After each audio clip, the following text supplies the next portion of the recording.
Hello. Howdy doody. Dude, it's been a week. What a week. Hey, look. Dude, you were on a stream with 15,000 live viewers. I've never That seen is that a before. lie. It was 17,000. Oh, well, when I tuned in, it was 15. What can I say? That was amazing. Thank you. It was really fun. It was really fun to do. Do you think Hot Toys or Fully Articulated could ever get up to 15,000 live viewers talking about yes. toys? I agree. I aspire to that. All we need to do is get Alex Jones to come on. Or someone else. Let's get Bill. Let's get Bill Shatner on. You know what? That could do it. You never know. Hey, I want to show you a trick, right? You know how I'm always zoomed in? Yeah. It brings me closer to you. Look at that. You know how my camera's always like this? Well, it kind of helps if I set the right ratio. So that's been a thing. Are you saying that you got ratioed? Is that what you're saying? Actually, well, I've actually had to use my OBS to zoom in now because I'm too far. You're too but it's too expansive. We can see more of your background, bro. Yeah, well, you could see a bit more, but like I said, I've actually. By the way, I have to tell you, I'm looking at your Doc Ock in the background. Oh, so I wasn't really paying much attention, but like there are like 8 things. There are like 8 things that I paid off at Toys Wonderland. I was like, wow, including that Doc Ock.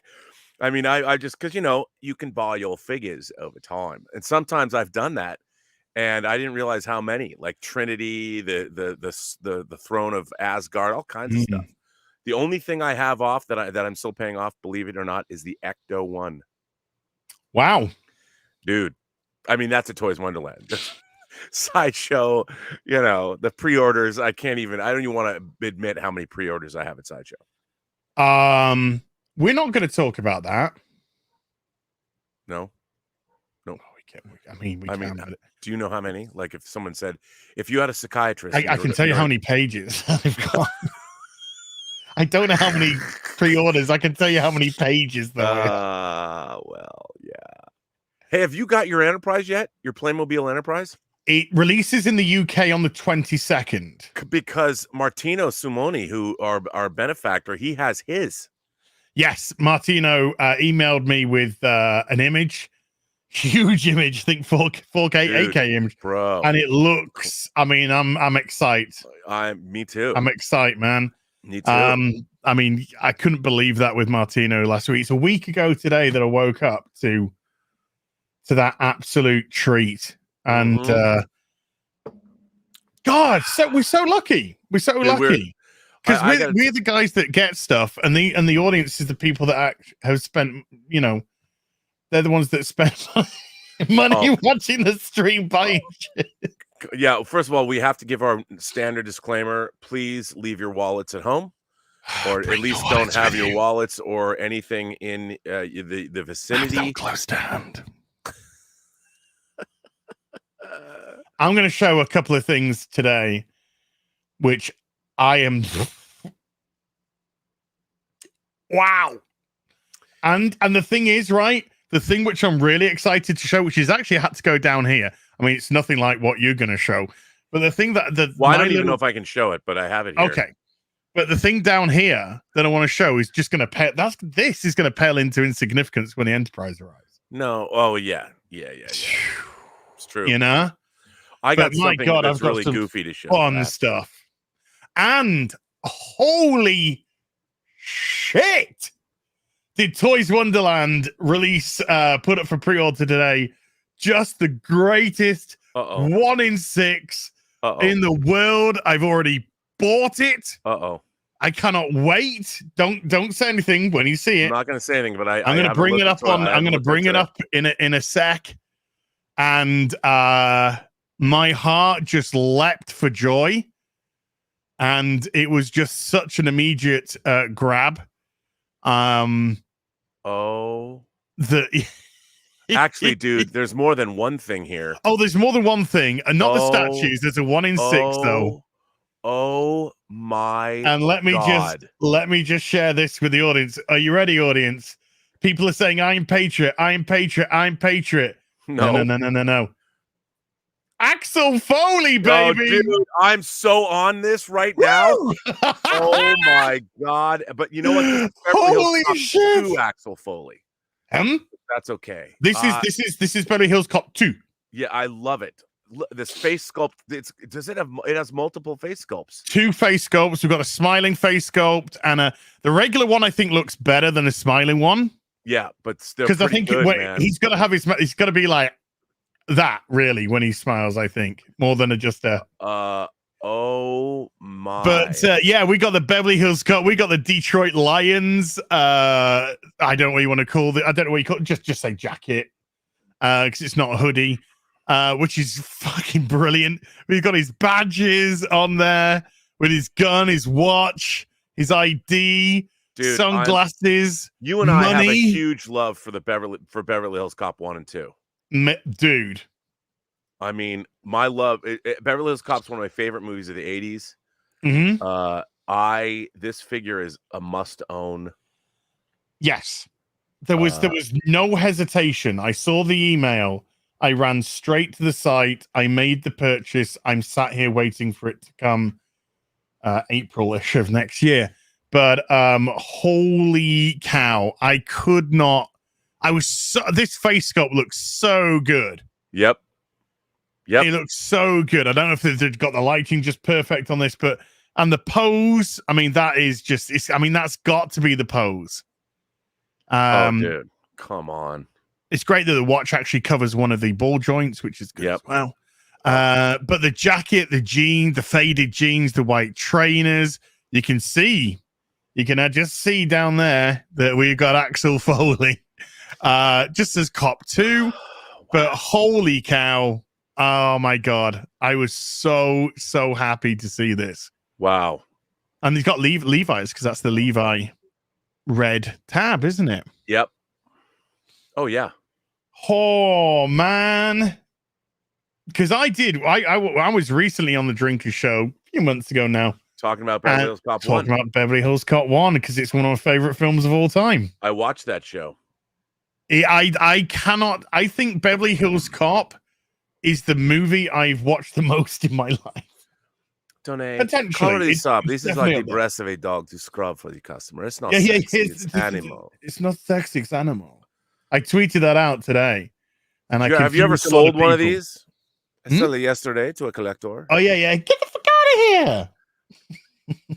How much does something like this sell for? $130,000. Get the fuck out of here! No, I cannot. I'm serious. It's a very important piece. Oh my God! I got to play Axel Foley. It's so cool, dude. I can recite that movie from beginning to end. It's the only movie that my mother, my 82-year-old mother, knows. It's such a good movie.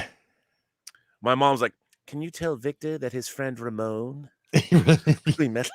has herpes simplex 10? Herpes simplex 10. I think you better tell that. Yeah. My mom can say that to you. She'll do it just like that. Peaches, plums, oranges, and bananas. Go ahead. Take those bananas. Take those bananas. And that's Wayans. That's Damon Wayans. Damon Wayans, yeah. The Super Cop story, it was working. Yeah. It's just the best. Oh, it's such a good film. And I hadn't seen it for so long. I mean, I've watched it God knows how many times. Nina Infinity says 2 white guys quoting a black man equals problematic. Oh my God. I know. So it's just fetishizing. Don't worry. It's just fetishizing. It also has my favorite throwaway line in any movie ever. And I don't know why I love this so much, but it's Paul Reiser saying, "This is not my locker. This is not my locker." It's like the greatest thing ever. I don't know why. I don't know why I love it so much, but I do. It stuck with me. It stuck with me, because when I watched it back for the Drinker stream, and by the way, I watched it 3 times before we ended up streaming it because it was just so fucking good. I just remember that bit where he's getting chewed out. Paul Reiser, and when Paul Reiser just looks, I was just like, this is not my luck. I just said it along with him. It's just like, yes. Just all my life, it stuck with me.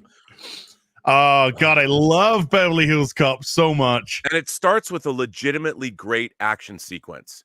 The truck with chase. The truck. I mean, yeah, that's proper stunt. All practical, great stunt work, you know, with the neutron dance playing. These are very popular cigarettes with the children. Yeah. You see that? Doesn't get any that's a federal tax stamp. It doesn't get any cleaner than that. Yeah. Oh my God. It's just laugh all the way through that movie, man. But yeah, I mean, it was so funny though. So funny. It was weird because we're so used to CGI and that taking over a brunt of so many of the stunts nowadays. That when I watched that, you know, the lorry, the truck chase scene, I was like legitimately heart fluttering for the stuntman holding on to the rigging at the back, and it's just like, holy shit. Yeah, and the way it's crashing through cars, I mean, all that was done practically. They just don't do that anymore. And you feel it, you know, it's just really, really well done. And again, that movie works really well because every character that comes on the screen is so indelible.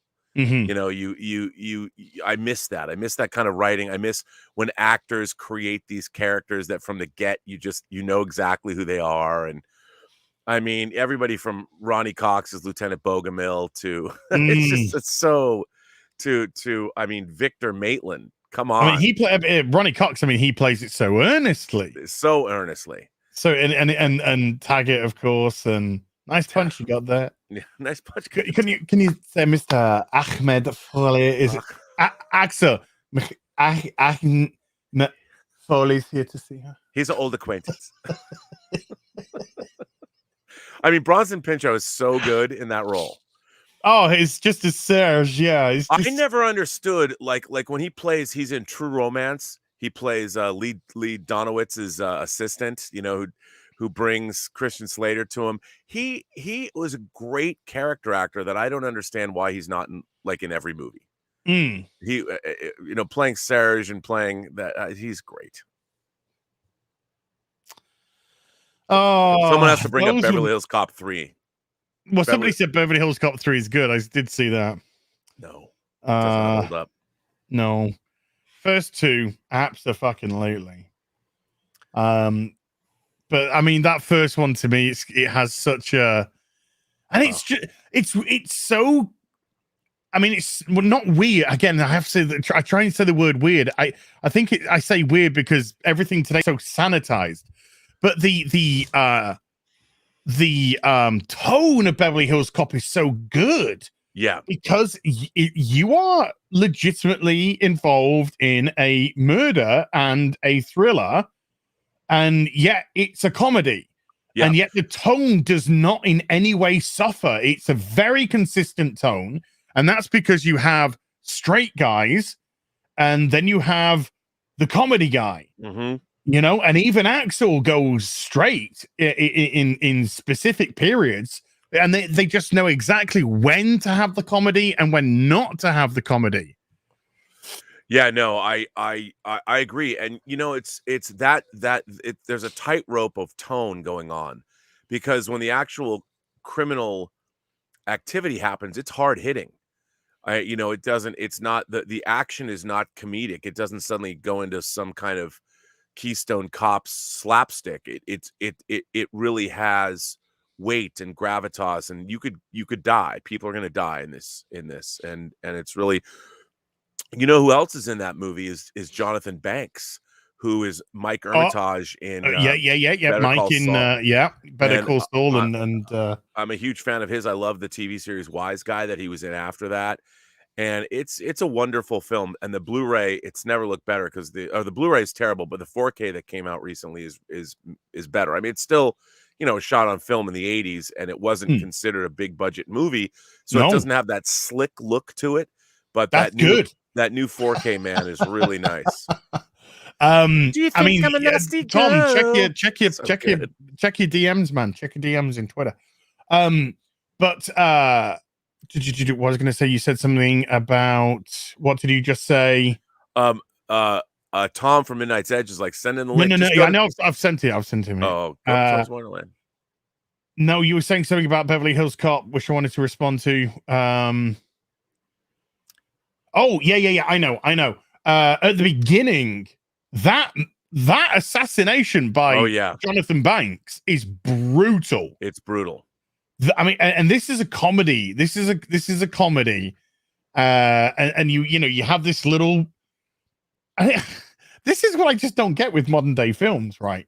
With tell not show, because you managed to legitimately, which is hi, welcome to the Beverly Hills Cop discussion stream.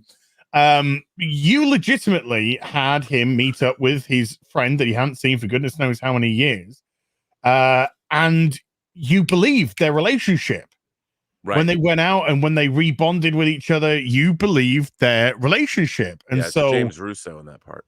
Really good. And then when he got popped, it was just nasty. Yeah, it was bad. But they had to do that to set up the peril. I mean, nowadays they none of it. Look, as much as I might find 21 or 22 Jump Street amusing, what's really interesting about Beverly Hills Cop is it's a legitimate cop thriller. You know, you could remove. You know, that movie was originally going to star Sylvester Stallone, and it was going to be a very, very serious film. And then when they decided to, when Eddie Murphy, after the success of 48 Hours, came into that film, they styled it to his comedy, but it's still a legitimate cop thriller. There's still a good mystery. And it works on multiple levels. And, it's hard. I don't know if there's any Martin Brest, who directed that film. He also directed Midnight Run after Beverly Hills Cop. That's another incredible film. He was really able to do that. I don't know if there's directors today that could make that work.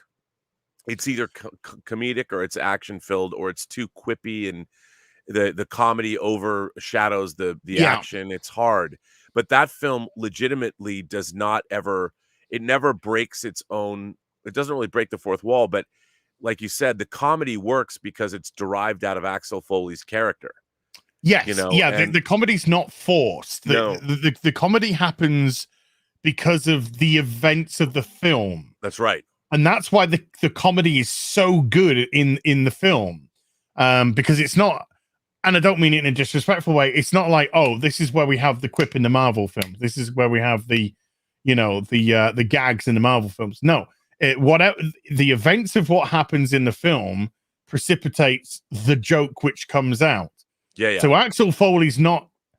He's not like, time for me to be a silly guy or time for me to do that. No, he's operating off what is presented via. The means of the storyline. That's right. And that way the thriller element doesn't get sacrificed at the cost of the comedy and vice versa. Yeah. Well, and it's not just Eddie that's funny in the movie. People forget how funny that Taggart and Rosewood stuff is too. Well, Rosewood's I mean, I wouldn't call them funny per se. Well, that whole bit specifically in the first film where they're talking back and forth, they're like a married couple. Almost. Do you know? Oh, yeah. I mean, the ending bit where Rosewood's just like, this reminds me at the end of Butch Cassidy and the Sundance Kid, as if it ends well, and Taggart's just looking at it because Taggart's obviously like, they get fucking killed, Rose, he's looking at him like that. By the time the average American is 50, he has over 50 pounds of undigested red meat in his body. Why are you telling me this? You eat a lot of red meat. One of my favorite lines of Beverly Hills Cop is actually one of Taggart's right after Billy's like, it's crazy, and then he's like, everybody starts shooting. He's like, you do that again, I'll shoot you myself. Tom just wanted the link for the fucking toy. I did, so I'll pop in just to talk. Tom, how are you, man? I'm doing great. I'll drop it. I'll drop it in your come DMs. On Midnight Metal on Friday. Of course I will. I just want to talk about Axel because I don't have any fancy toys to show off. I don't want to interrupt your guys' show, but this is like, holy shit! I've been saving up for the Bill and Ted sideshow. I think is put them out, but I'll get this first. Send me like this is Beverly Hills Cop. I know you guys know I'm a fan, but like I'm a super fan when it comes to Beverly Hills Cop. It's because it's one of the greatest films of all time. That's what it is. I mean, like I can quote the entire film. One summer I watched it every single day, sometimes on repeat. Like I said, I have no idea how many times I've seen Beverly Hills Cop. I really don't. I wore out my original video. But there were days where I just, because we had it on tape, and I'd just watch it, and I think the next day I'd watch it and watch it and watch it and watch it and watch it. I swear to God, sometimes I watched it more than once a day. I went through 2 tapes because, well, I had my second one I didn't ruin, but I had the first tape was the original release with the white cover, and then I actually bought the blue one because my other one had worn out. And then I had the TV version on tape too, because Robert knows what I'm talking about here, probably specifically. Like, this is one of those rare. This is one of those rare TV movies where like 90% of the movie is all alternate takes. The TV version, they actually did alternate takes because there was no way they were going to be able to edit it. So like, I wish they would release that version of the movie because they're all different takes from what's in the initial film for the most part. It's really weird. Back then they did that. They actually did alternate takes so they could have TV versions of movies. I do remember in the UK. I mean, I don't know what it's like for America, but in the UK, they tended just to edit specific bits. So when it was on TV, I was like, oh wow, this is great, it's on TV. And then you'd see like they'd edit out the execution. And then when it'd be, get the hell out of here. Yeah. You know, get the hell out of here. There's all those like hot dubbings on, which just really sounded bad.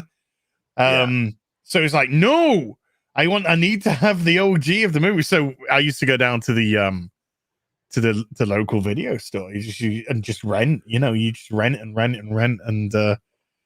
what was great about that movie was Paramount was the first video company that really started sell-through titles in the early 80s. The first were like Officer and a Gentleman and Star Trek II: The Wrath of Khan, which they sold for $39.95. And back then, to buy a movie for $40 was a big deal on tape.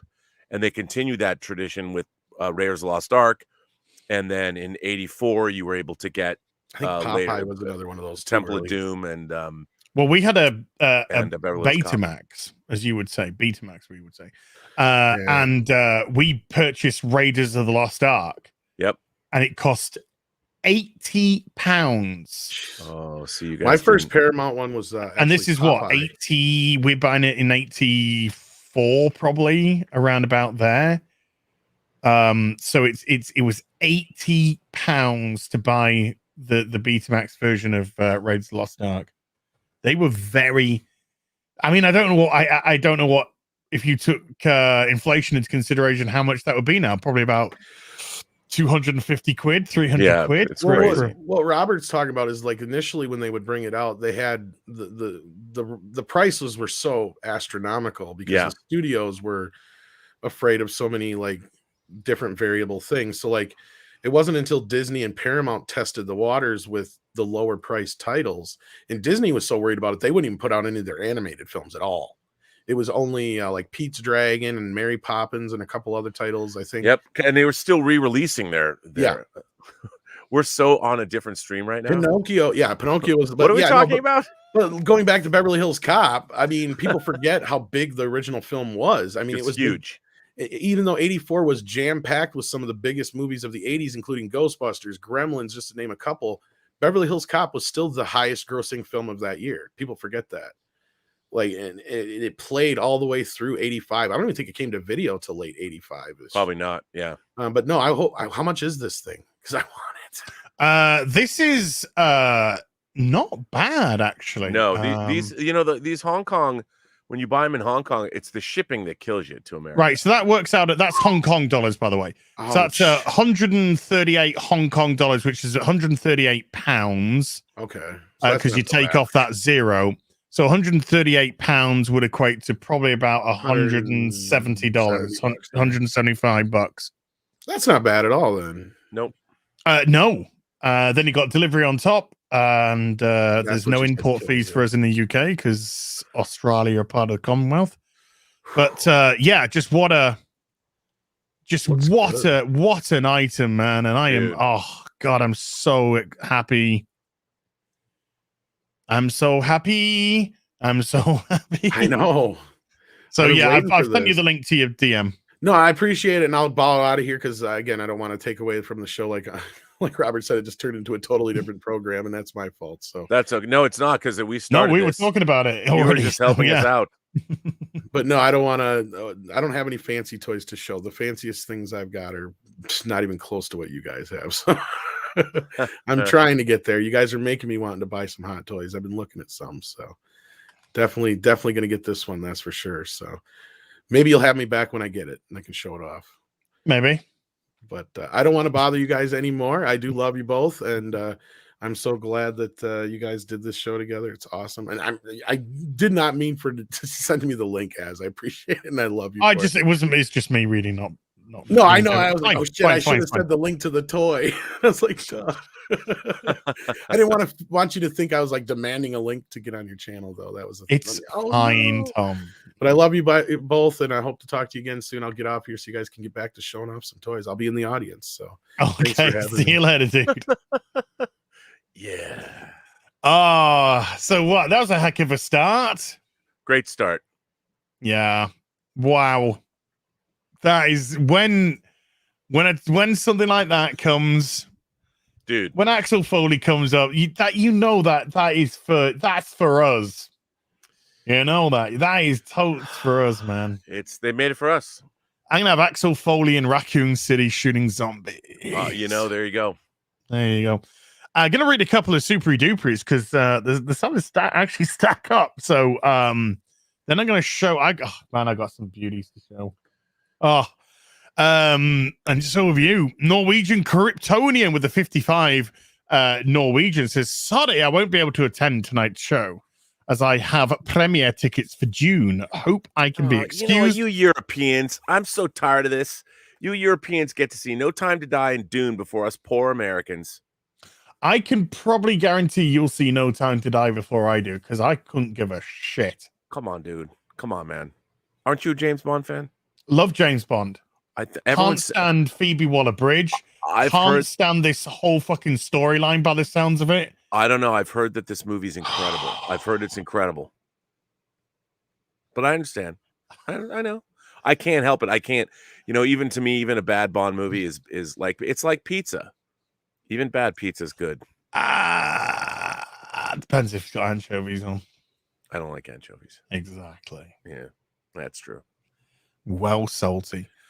Hitchhiker 42 with a £5 says, hi all, XO6's next Voyager figure appears to be the Doctor, but I'd prefer getting my hands on 7 of 9 in the silver outfit she had. Would you agree? I think that's a great choice of item. Yeah, I mean, I think that would sell. Did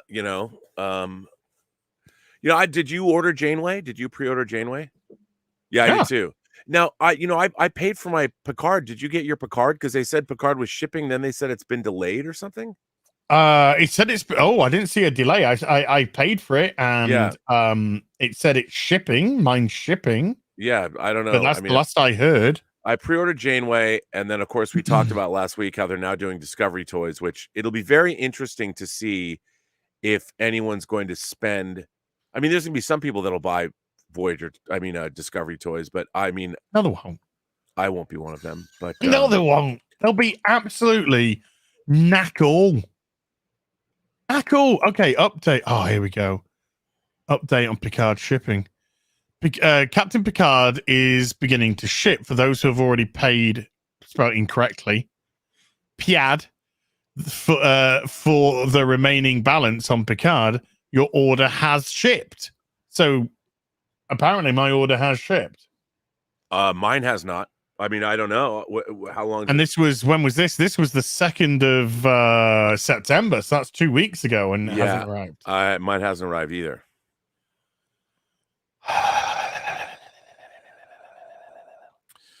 Well, we shall see.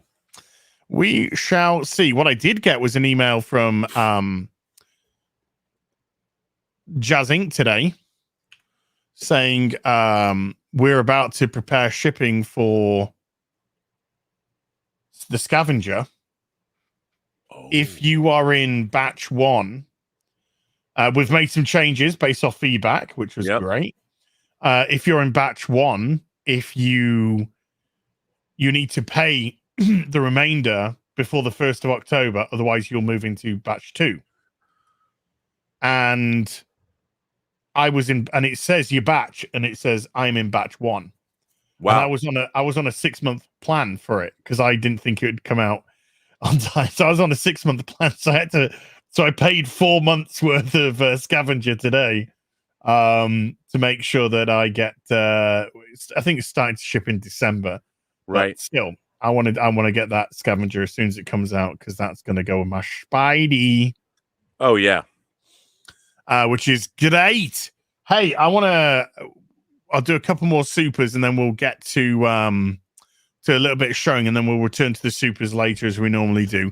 There are just a couple stacking up because you guys are crazy. So I just wanted to go through them.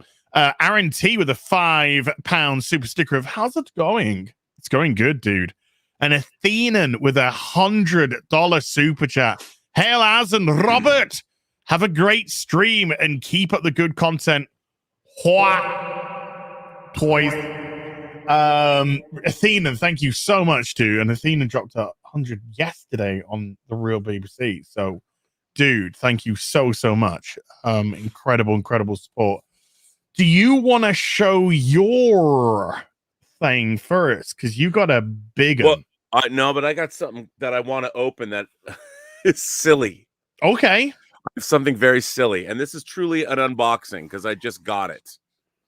So you know how I've been buying these 1/6 scale arcade machines, like a Tempest, Centipede, Asteroids. Well, here's another thing from New Wave Toys, which again, I can't believe it exists. I don't know why I bought it, but eventually, I buy things on like one day when it's kind of like you having your ultimate Batcave. Like one day you're gonna have the ultimate Batcave. Well, one of the things that I thought I would have the ultimate of is a 1/6 scale arcade that my figures could go to and play 80s video games. Why not? What do you need when you go to an arcade, Az? You need quarters. That's right. That's what you need. That's exactly right. So I have from the same people. This is a 1/6 scale. Oh, excellent! Change machine. So here it is, brilliant. Dude. And by the way, these New Wave toys, like I've got to look at this. This is an actual charger. So you can actually use the it's got USB ports, so you can plug the other arcade games into this and only plug one thing in. So I will in one of my right? How cool is this? So that is freaking amazing. I know, right? So what I'm gonna do is when I get the rest of my Module cases, I'm gonna be able to plug in the 3 games I have. So instead of having 3 plugs, the USB ports will go right into here, and then I can turn this on. But I mean, this looks just like an 80s change machine, where you put in your dollars. I remember them, you know. This is insane. How cool. Like, and first of all, I mean, these things, like, this is even cheaper. Like the arcade machines, and they have emulators, so they're the actual real games that you can play. They were only $100. And they're really well done. I mean, this is heavy, as Justin would say. This is chunky, and it's really well done. And it doesn't do anything, I don't think. But it maybe it opens up or something. But these things do come with fake quarters, so. Maybe you can do something with it. But you can scatter some on the bottom when they went to where the things come through. But it just looks like, so I can put my like civilian Steve Rogers and my civilian Tony Stark and maybe my civilian Bruce Wayne, and have them playing chilling out in the arcade. Yeah, chilling out in the arcade. So I had to get this, and could be a room in Wayne Manor or something. This is or in the Batcave. Or the Batcave, I mean, I'm really excited about this. If they do an Operation Wolf, I'm absolutely getting one. And look, it does come. I don't know if you can see it. It does come with change, right? Yes. There. So it does come with the change. I've got something tiny to show off as well. Ladies, stop it! Fuck, come on. So that is not fair. That was something I bought. And by the way, I think I Yes. bought this in a bundle with something. Ooh. I must have bought this like a year and a half ago and Oh. forgot about it. When it showed up, I'm like, it's when I love when you buy things, they show up, you've forgotten about them. Well, that's funny you should say that, because I was thinking about buying something, and then I got a shipping order, and I was like, what's this for? And I checked, and it was the item I was thinking of buying. Which is quite lucky, because there's another item which I'm going to show off, this big item here, which I bought 2 of. And I was arguing with my bank on the phone as to why they've taken for 2 when I only ordered 1. And they were very kind, and there's like, you're gonna have to talk to the retailer. So when I had to wait to speak to the retailer, and while I was waiting, I thought I better just check my orders. I want to just see what's on there. And then I noticed there were 2 for the same price. So I was like, oh, what's the other item? Oh, it's the same fucking item. And then I looked at when it was purchased, and it was purchased at something like $2.59 on April the 10th. And I was like, right, I'm never AM. So you're hammered. There might have been alcohol involved. I'm like, right, that's it. I'm never, after 9 p.m., no purchases. Ever now. But I'm actually really glad I got 2 of these, because when I show off what I want to show off of it, I'm really glad I got a second one to do something else with the second one. But this is what I was looking to purchase, and I'd actually ordered it already, and it's my Space Wizard. You got yours? Yeah, baby. That's one of the things that I've paid off. Now, does that have rooted hair? No, it's got rooted hair, baby. Dude, that looks so good. Oh, man. It is a beaut. So this is going to go with my Thanos. Yeah. So yeah, we got Ebony Maw, essentially, or the Space Wizard. Ebony Maw, and I ordered the Whammon one. Yeah, the Carrie Coon. Yeah. So I've already ordered that. So this, when it arrived, I was just like, holy cow, this is great. And I just love the. Yeah, that's the best. That's just the best thing to do. Yeah, it's funny because look at that face, dude. It's so good, and that was something that I ordered with when I got the Asgardian throne. So it's all paid. I can't wait to get mine. The rings on the hand and stuff, and that outfit. I mean, the outfit, dude. Come on now, look at that. Oh man, that looks so good. Now, did it come with a stand like Heimdall did? This stand is the stand that came with it. Wow, that's great. So yeah, it's actually not a bad stand. It's better than the other basic stands. It's even got a little bit of like stone. Yeah. Stone look to it. But yeah, Ebony Maw can go alongside Thanos now, which is pretty funky. But something that came in the post yesterday from Mama Az. Oh. And she'd made me another one of the caterpillars. my 77-year-old mum, folks. That's pretty awesome. Look at the colors. That's pretty great. Oh, they're brilliant. She's got a great eye for this sort of thing. And you got the little ladybirds and stuff or whatever on there. So she made that for me. She made that for me, which I think is just absolutely gorgeous. So I got 2 of these, which I really, really adore. And she also made this as well. Is that you as a young boy? Sure, we'll go with that. And he can, I don't know, maybe put him on the maybe put him riding on this at some point or something like that. But I treasure it's my mum on drugs. Maybe definitely prescription, I'll tell you that. But yeah, I love when she does little crafts for me. So yeah, I'm really chuffed that came. and I really, really do appreciate It's that. cool. Yeah.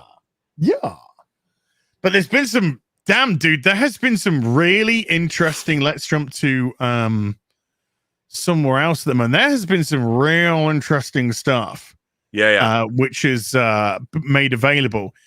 Now then, I have ordered. I'm going to show this off because I can.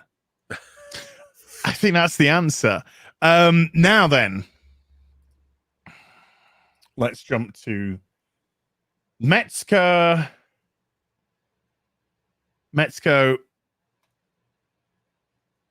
Nightfall Batman.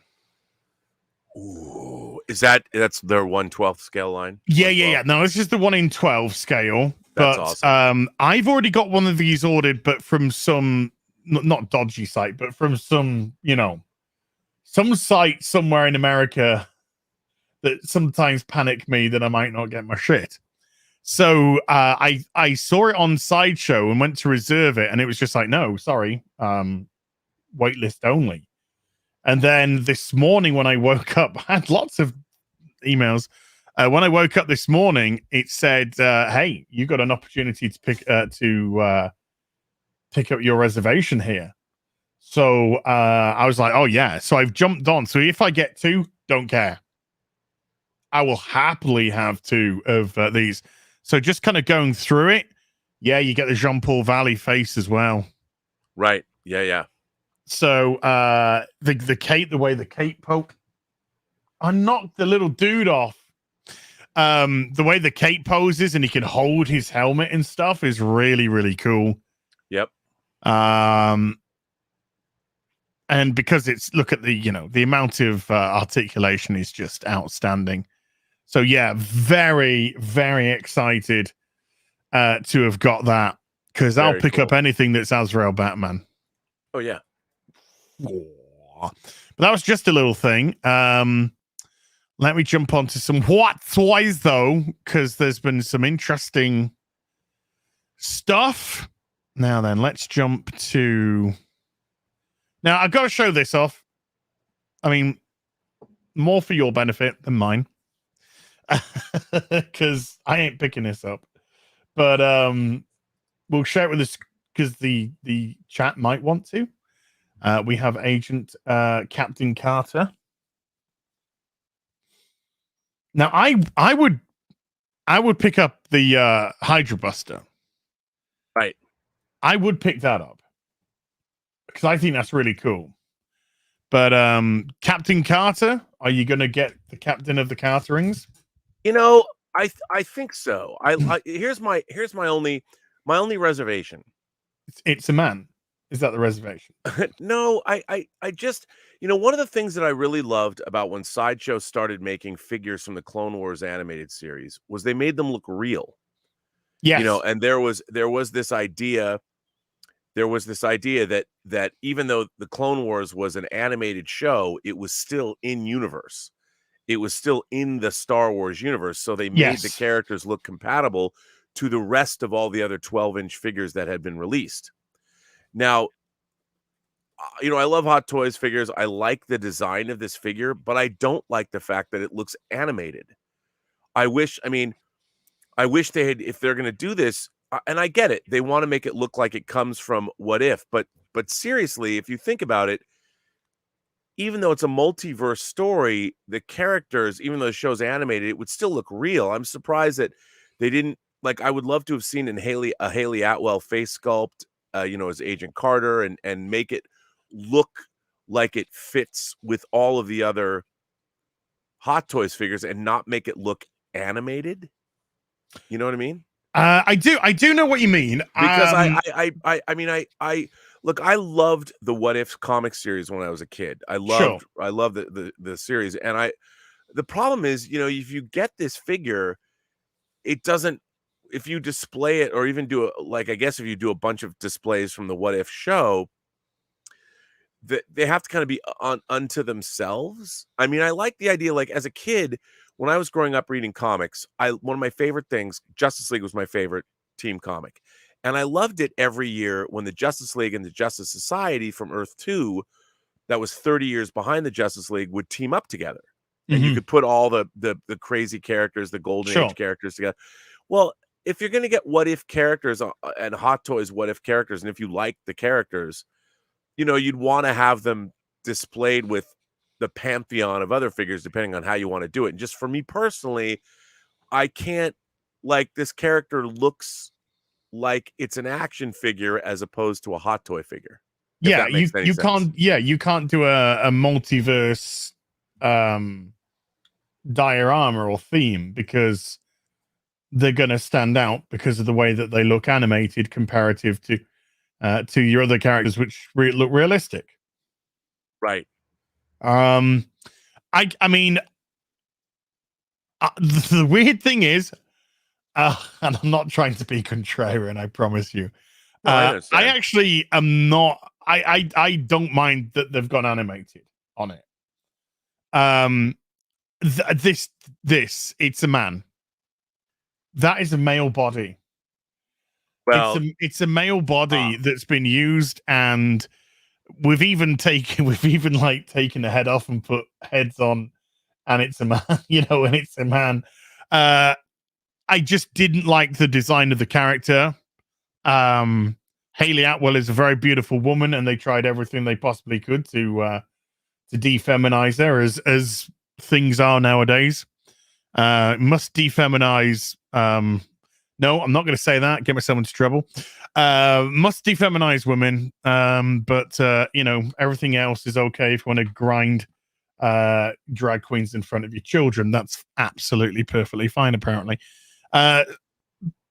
So that's the thing that kind of frustrates me. I mean, look, that's a man. It's a man. Yeah. I mean, I can't fault your reasoning. And it's just so frustrating because I'm not adverse to the idea of Captain Carter as a what if. I'm not adverse to it at all. I don't think it's massively innovative. I think there are better, particularly when they just follow the same story beats of the film pretty much. If they come up with something a bit more original, maybe. But I'm not averse to doing this as a what if. It's a what if. That's the whole point. I am averse, though, to mucking around with how Hayley Atwell looks. But the Hydra Stomper, I think this looks brilliant. Yeah, it's really I cool. think the Hydra Stomper looks great. I would be more than okay if this came up for pre-order to getting that. Yeah, it's really, I mean, that's so very cool. Yeah, and the fact that they're displaying it with the Hydra Stomper, and I know it's just a prototype, but still it kind of leads to potential hope that they will do it.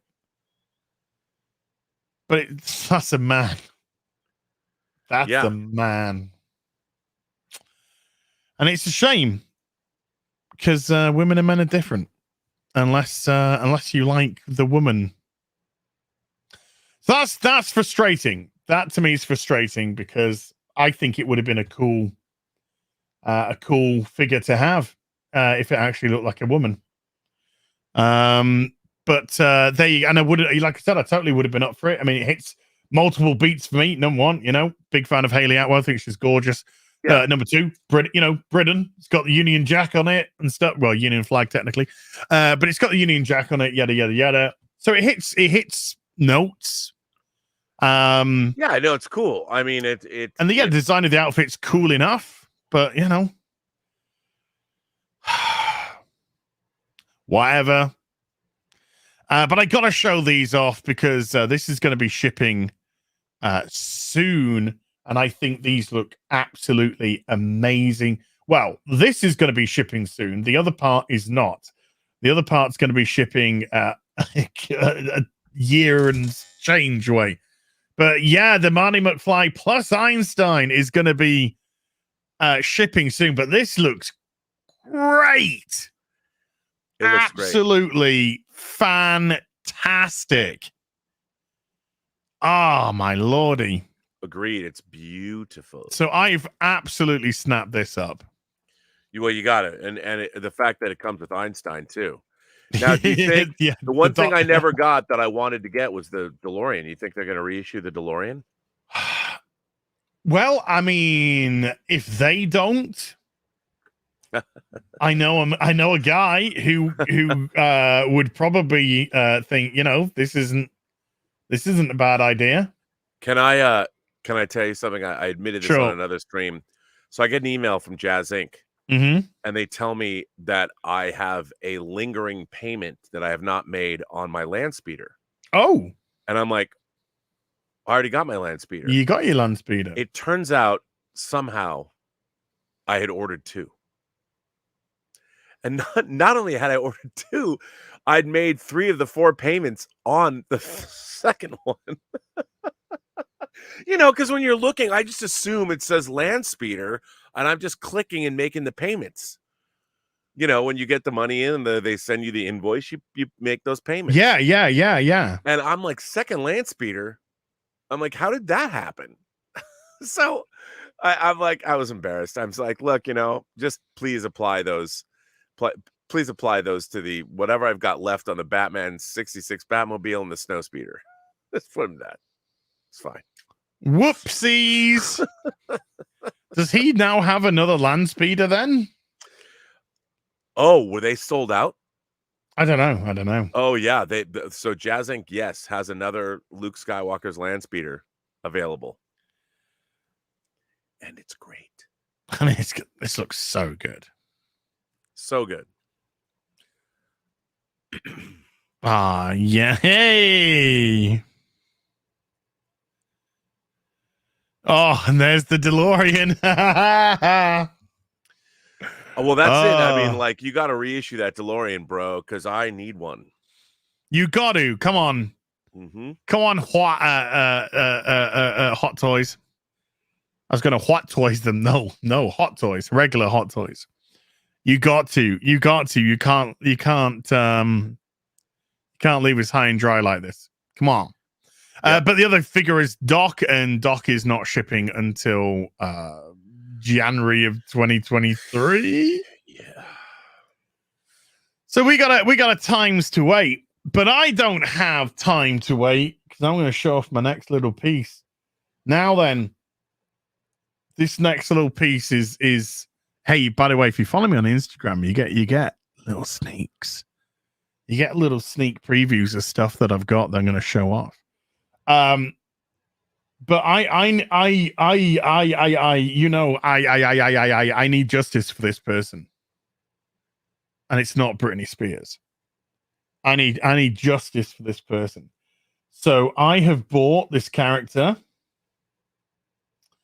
Let's just say there is another character which is being made up bespoke, which I will explain how it's going to look momentarily.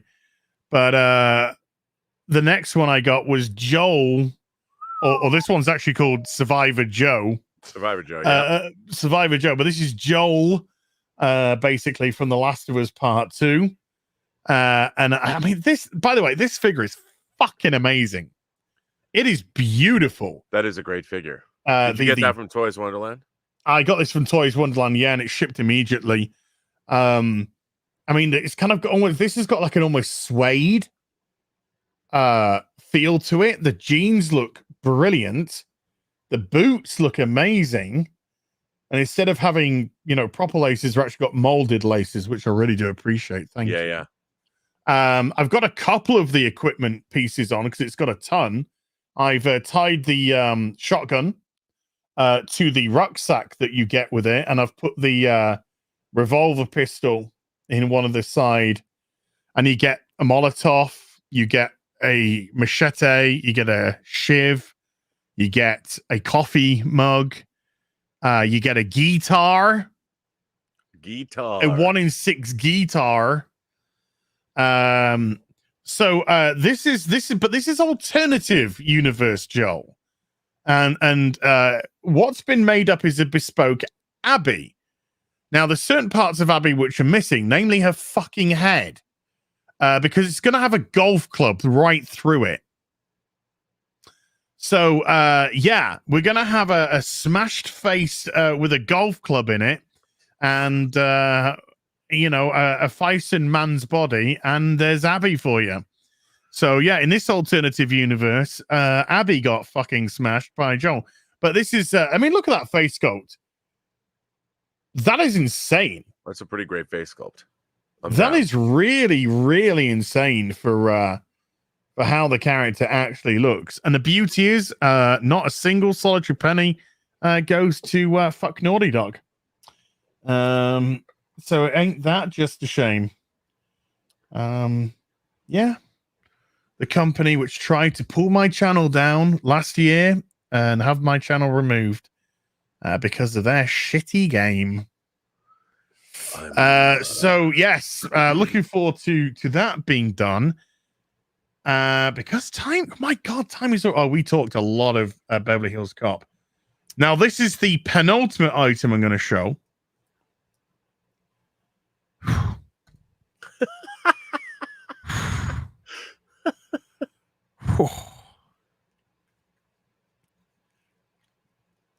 Blitzwing. Oh, dude, I saw you posted a picture of that. Look, Blitzwing transformer. Let me just actually turn the eyes on. There we go.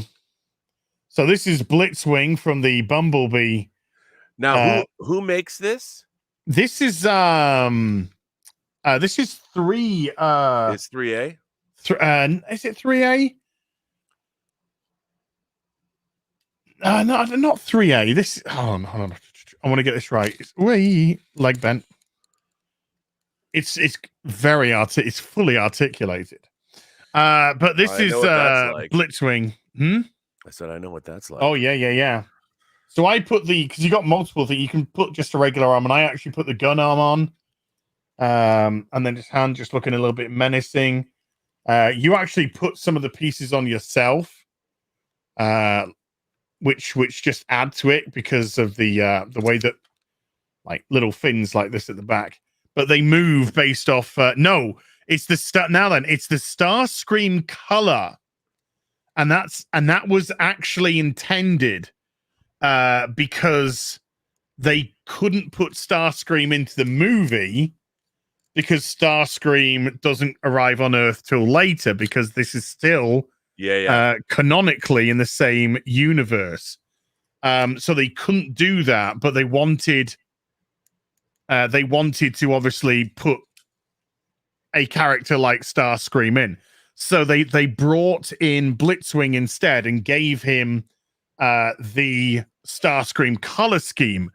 However, now I wasn't able to get this, but they did do a different run of Blitzwing like this in Blitzwing's OG Transformer colors, which is kind of like a purpley, like a purpley, light purple, mauvey type of look. So yeah, and the eyes light up with a couple of batteries to make it look nice and evils like. So yeah, you could actually get this if you were lucky enough in the original OG Blitzwing color scheme. But that was, oh man, I've had this on order for a bit. So when this shipped, I've had it downstairs for a few days, and today was the day that it got unboxed, which leaves us with the last thing that I want to show. Your boy is going to be certainly more impressive, but I've got to show it in just a certain form. Understood. And its form is the Ark from the Autobot Ark. Wow. From Transformers. And this actually now turns into just as a spaceship. That's badass. Yeah. So I've actually got 2 of these, as I said, by accident. I've put the landing pads down, but you can see that it's got guns all on the bottom. Oh yeah. Then it's got guns on the top. You see the bridge there as well. And yeah, this is a big boy. Now then, there's little tricks in here. If I was to lift this up, which just knocks out a couple of them, which is fine. If I was to knock this up here, this like looks like it's all, you know, part of the transformation process, which it is. But if I lift this up, then it actually reveals we can see the you can see the head of the Guardian Transformer. But inside there's this. Now where did you get this from? Who made this? Is this Hasbro? Hasbro. This is Hasbro, yeah. Wow. So this will transform into a robot and will also transform into the computer console that you see whenever, you know, they are in the cartoon. When they're actually in the Ark. So that transforms into that console. So you can have that for your main Transformers, because if I just have to get this in the right way, I think it's like here. There we go. Yeah. So I just put that back in there, and then that can just close up and clickety click. Oh, if you want to, yeah. I can just do that so you can see the face properly if I just tilt it. That is actually going to be the face of the... Wow, that's really cool. Yeah. If I close that up, you do get some blaster effects for the thrusters. If I just nice pop this down here, I've made them up. You only get 2. There's 4 thrusters, so yeah, we could have got 4. But I've made those up so they can attach to the thrusters to make it look like you're flying. And you get a card with it. Not part of a card game, but you get a card with it. I got the Black Arachnia from the Predacons. Nice. She's the spider, which is in the Kingdom, because I've already seen Kingdom. Quite enjoyed it, actually. But you get something as well. Just one more little thing with it. One more little thing with it. What do you think this is, Rob? Cocaine. It is cocaine. I cannot transform unless I'm fucking high. No. This is an absolutely tiny Optimus Prime. Wow. Which gives you a scale of how the Transformers are comparative to the size of the Ark. Wow, that's really cool. So, wow. Yeah, there's a tiny Optimus It only comes Prime. with an Optimus Prime? I know. Now you're going to have to get a bunch of Transformers in that same size. I know. Like, somebody's got to 3D print that shit and you got to paint it. Paint them, yeah. Got to paint it to the proper color scheme. Awesome.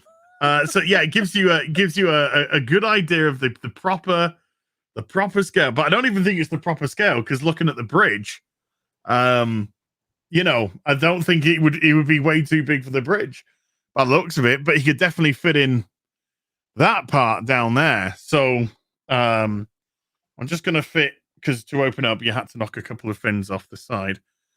Fit these back on, and then so I actually mistakenly ordered 2, which both arrived on the same day. So I have one completely unboxed downstairs, and obviously this one that I have here. But if I just put away the landing gear, so you can. So if I just put away the landing gear, then boosh, there you go. You got the Ark. And that is, I mean, the Ark in itself to me is just a great thing to have if you're a Transformer fan. Because I don't think we've ever had anything like this for the Ark. Doink, doink, doink.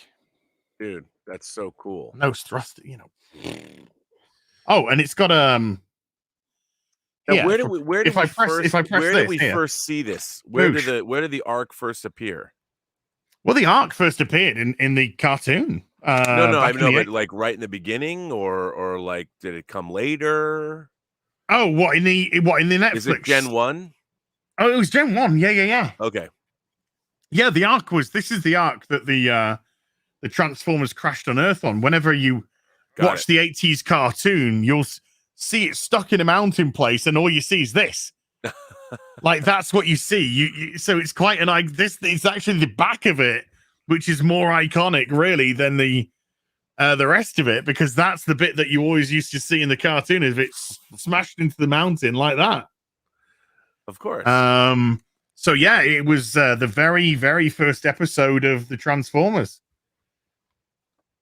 So yeah, to be able to actually get an arc, and now, of course, with the the new lore that they've been attaching with the Netflix show, this is actually going to be able to transform.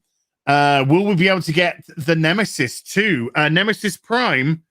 I do have Nemesis Prime on order. I do have Nemesis Prime on pre-order. Nice. So yeah, I don't know when it's going to be released yet, but yes, I've got my Optimus there. He's actually at the top there. If I can just whoosh. That's where my Transformers are kind of chilling out right now.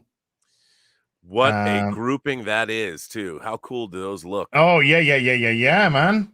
And look what's down there. Look what's down there. Oh, yeah. 501st. A couple of the Coruscant guards as well. And those 501sts doing their 501st stuff. You gotta love it. You gotta love it. You can see the just doing his thing there. Look. Doing some stuff. They're going to all be moved very soon, though. Robert, you have something rather delicious. Well, I can, unfortunately, it's not lit up because I can't get a plug in here. But, like, for instance, here is part of it. Here is the glass part of the cockpit. I have not taken the film off all of it yet, but you can look in this and perhaps know what this is. Gosh, I don't even know what to do. I don't even know what to do with this. Let me put this down. Let me see if I can unfortunately, you can find videos of this online, but to be able to show this, I'm just going to pick this up. I'm going to have to move this aside. Let's see if I can do this. Yeah. Look at that. This is the Jazz Inc. Millennium Falcon cockpit. Do not drop it. Please do not drop it. Please do not. No, I won't drop it. And I wish I could show this to you lit up. The back door is down. And if you can see kind of let me see if I can turn the cockpit and everything. This is just amazing. So here's a chair. Here's one of the chairs. You can see it's some strange cloth material. It's weathered. Where nice. It's really, really well done. And everything in here lights up. And then the back chairs where where Luke and Obi-Wan sit, here are the back chairs. Nice. And these have the detail is exquisite on them. And these have a rubbery where they're sitting. It's very, very rubbery. It's pretty amazing. And Jeremy sliding in there with a $10. I love your beautiful soul ass. Hi, Robert. He says it's hello, Jeremy. It's just you look at this thing and I wish I could light it up because the whole thing lights up. It's the whole pan, all the back and everything. To have something like this, now this fits 4 figures comfortably in here. It's even got a back piece. I waited what, 2 years to get this from them? Yeah.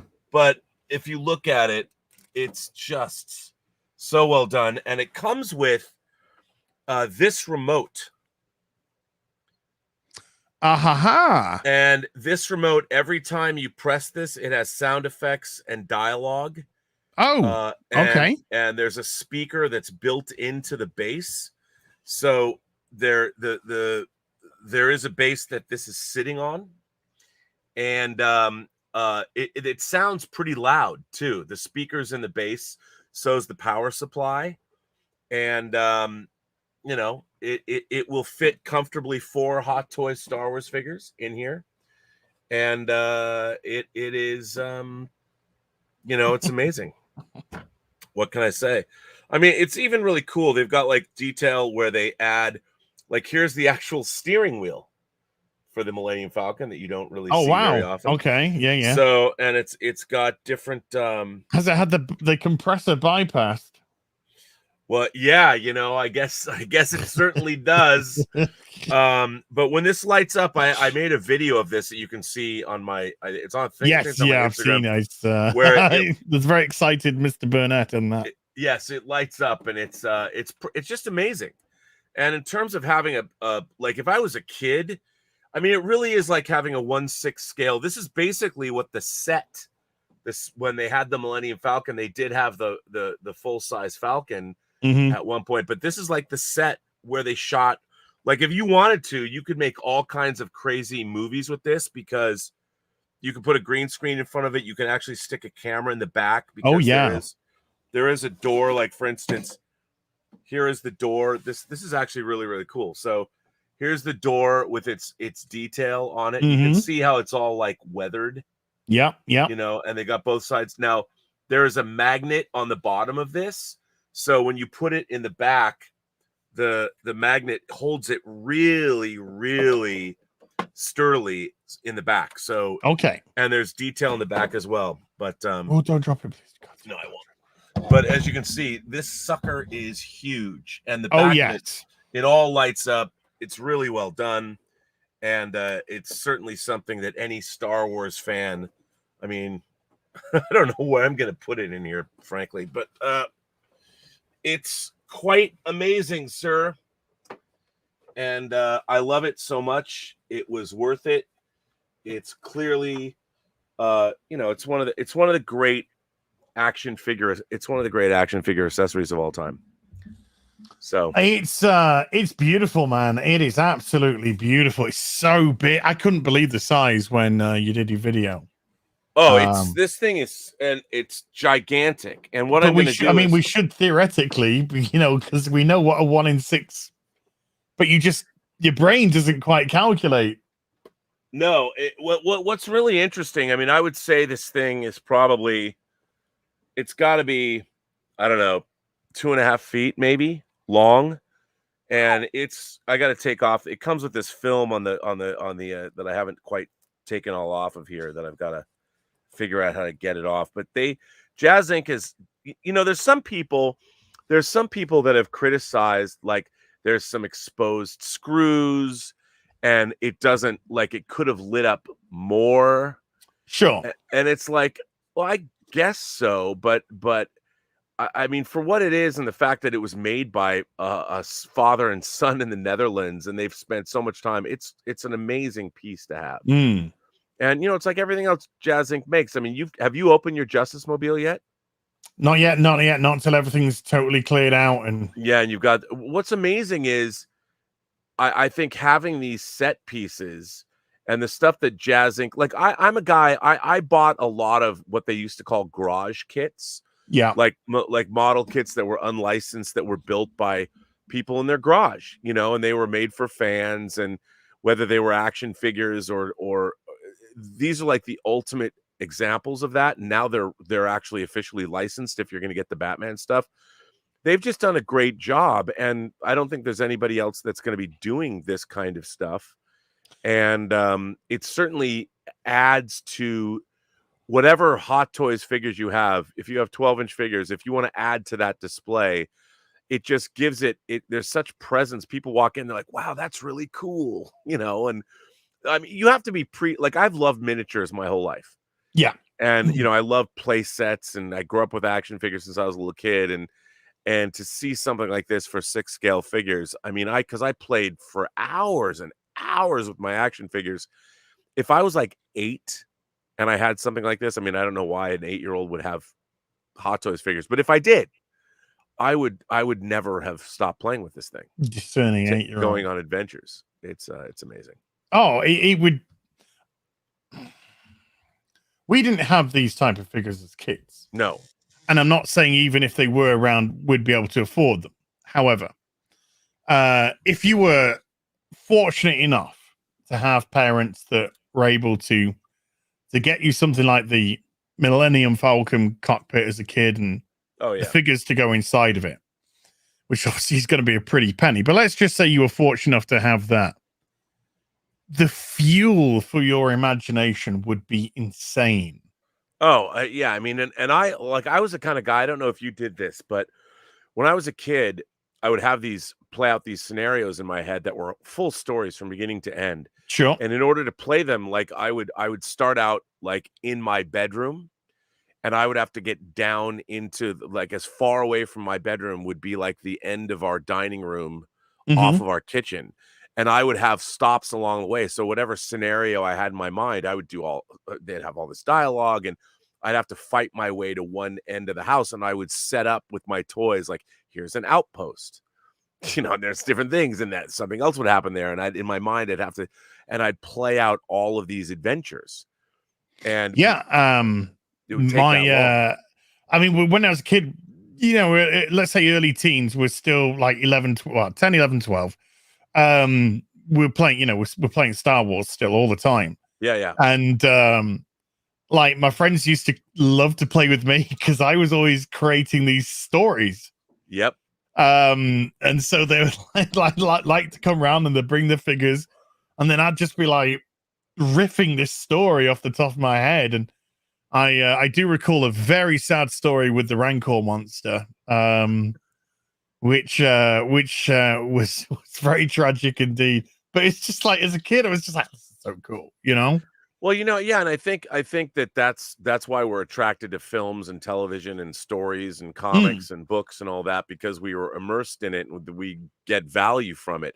I just wish, I wish my film career amounted to something where I could be rich, and I would love to have like a basement where I could build or have permanent displays, because all this Jazz Inc. stuff, it's like having a 6-scale, you can recreate whole, like they're making moisture evaporators from Tatooine that you can buy from them, and they're huge.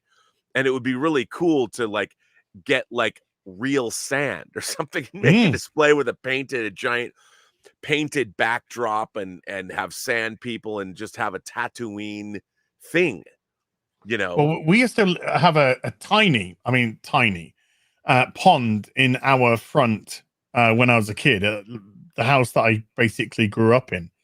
And there'd be a pathway and like a rockery area.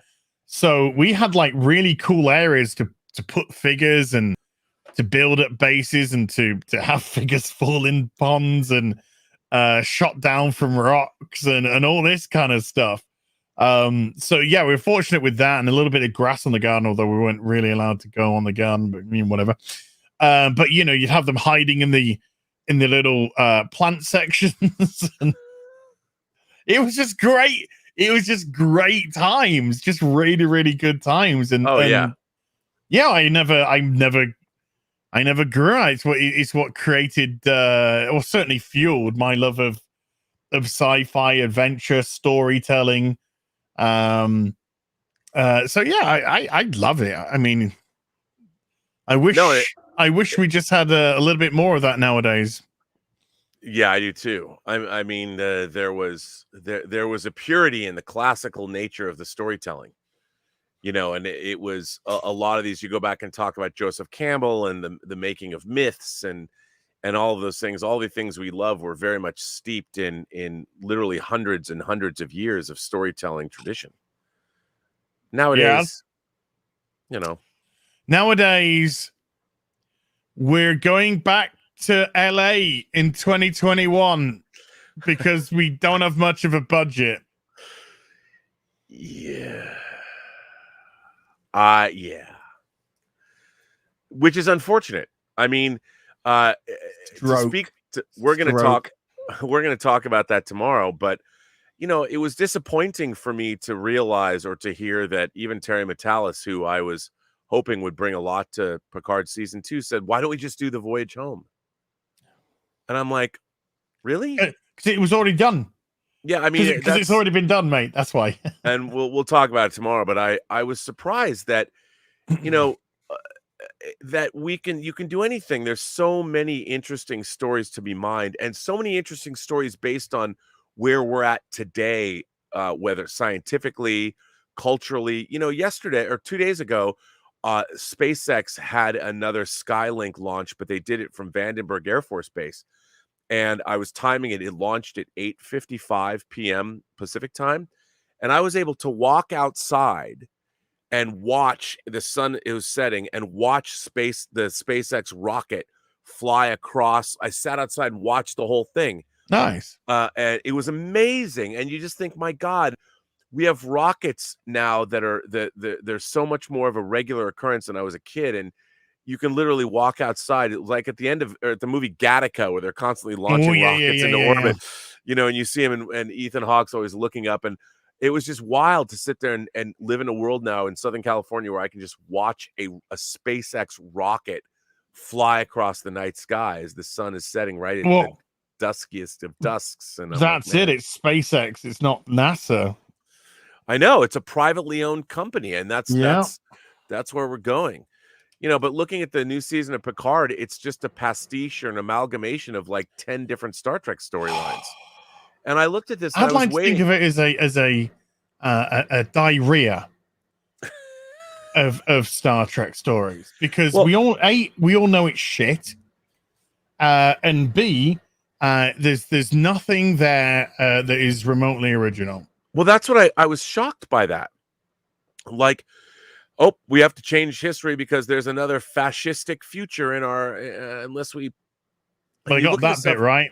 And I know. I was looking for one original idea, and like, where is it? Like, how do the people making modern Star Trek green light a storyline that's essentially a pastiche, literally, of Star Trek tropes? Star Trek cliche. I know we don't want to give too much. Yeah, we don't want to give too much away for tomorrow. No, but I will leave you with this thought. Do you actually really believe it's that? Because I just believe it's just an excuse to throw in all their TDS and Orange Man bad, and it's the wrong fucking president that's going to be on their throne when it releases. I don't think it's got anything to do with Trek anymore. I think it's all got to do with Kurtzman and his platforms, and this is their. They make these they create their own victimhood in their brain. These people, you know, when Trump was going to be president, they're going to put all the gays in the camps, and this was going to happen, and that was going to happen, and all the women would lose their freedoms, and there'd be wars everywhere, and nothing like that happened at all.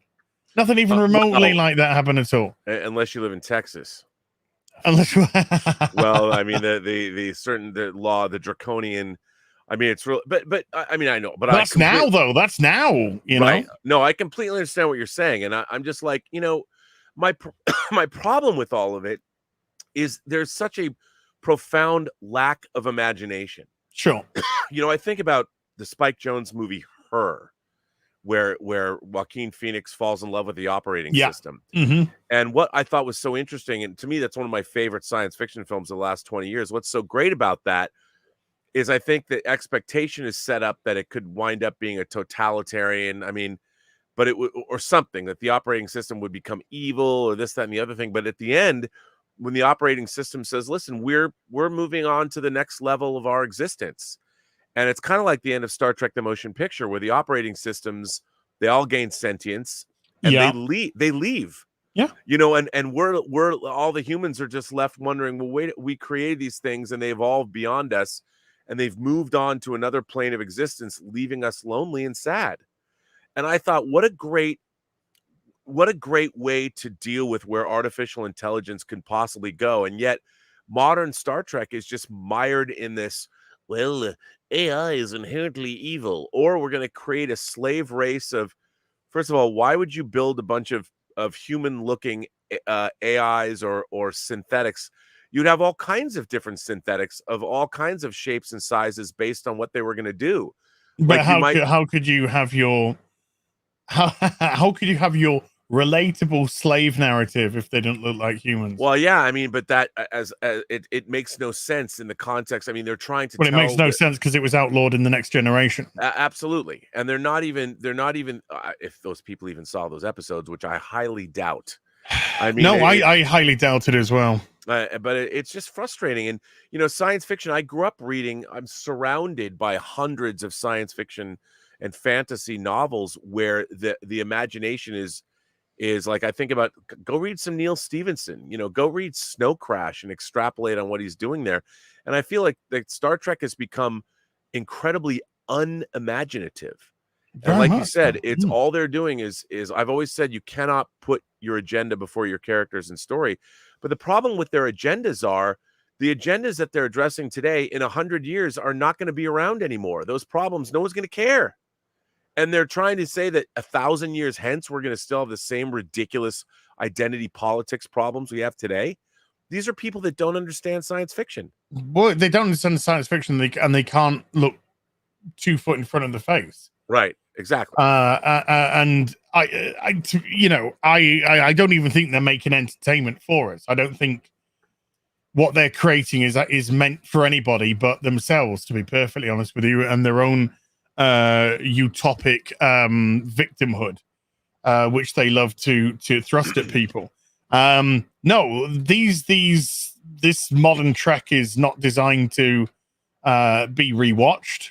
It's not designed to be cared for, loved, canonized, and once it's wrestled free, and I seriously hope that sometime in the future it reverts to people with ideas, people with respect for the franchise. None of this will ever matter, because from 2009 until whenever it ends, this madness ends, it will be thrust aside out of canon and into some obscure corner, and we'll have some semblance of order again. But how far in the future that is, I don't know.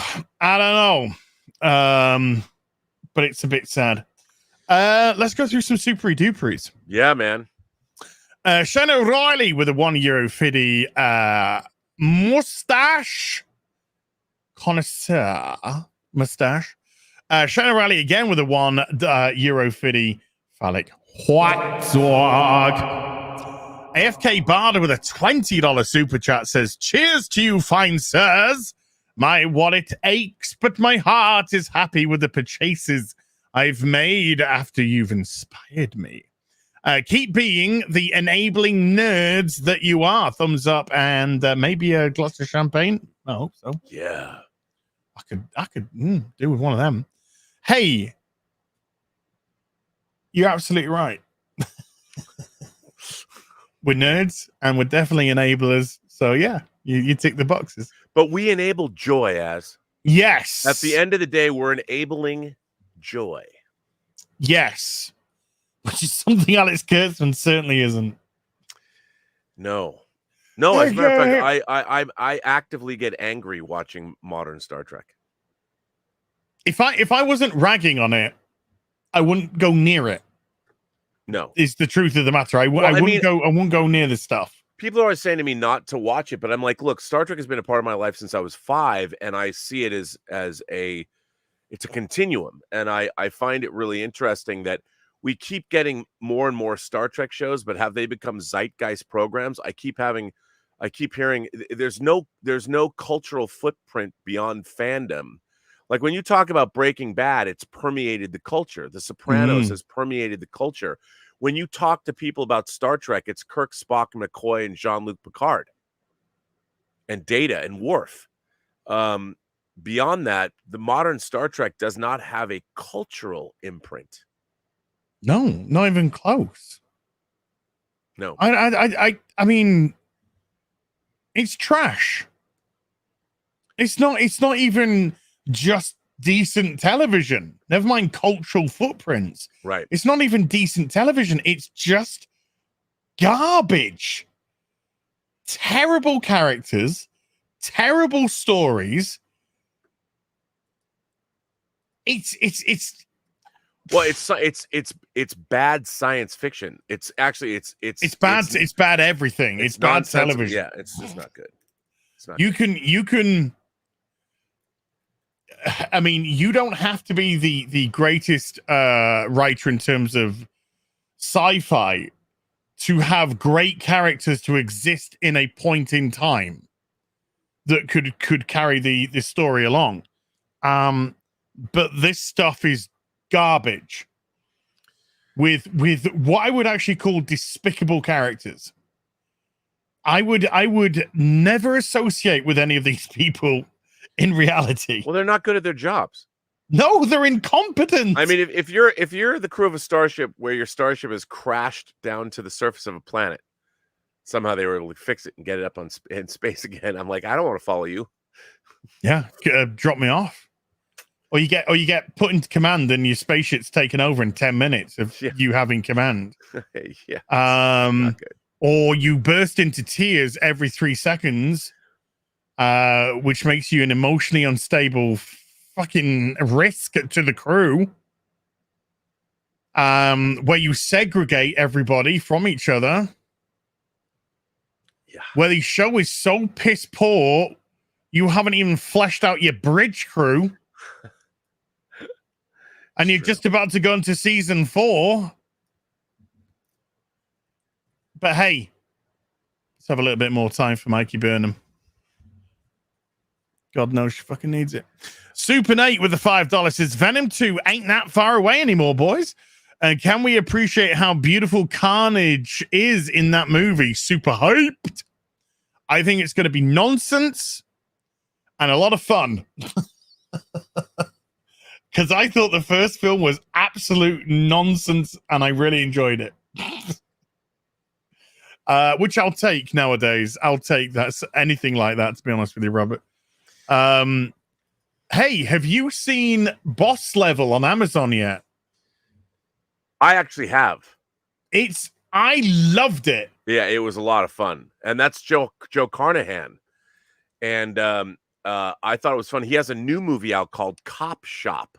Ooh. That's also worth seeing, like Boss Level is. And Boss Level was great. Loved it. Yeah, I thought I just got told to watch it. So I listened to my peeps in the chat. They said, go watch Boss Level, lads. So I went and watched Boss Level and thoroughly enjoyed it. Thought Mel Gibson was great. I absolutely adored the anti-SJW shit at one point with where he's complimenting her sword. And he's like, wow, this sword is so sharp. Is this a katana? And she's like, I'm Chinese. Katana's Japanese. It's just, oh, don't fucking stop bringing race into it. It's just like, that's great. I just thought it was quite funny. It was great. But yeah, it's just a fun action romp with beats of multiple different films, but put together, and they actually worked, and a wonderful relationship between a father and a son, and a little mystery to it was great. It was great. It was great. Boss Level was a lot of fun.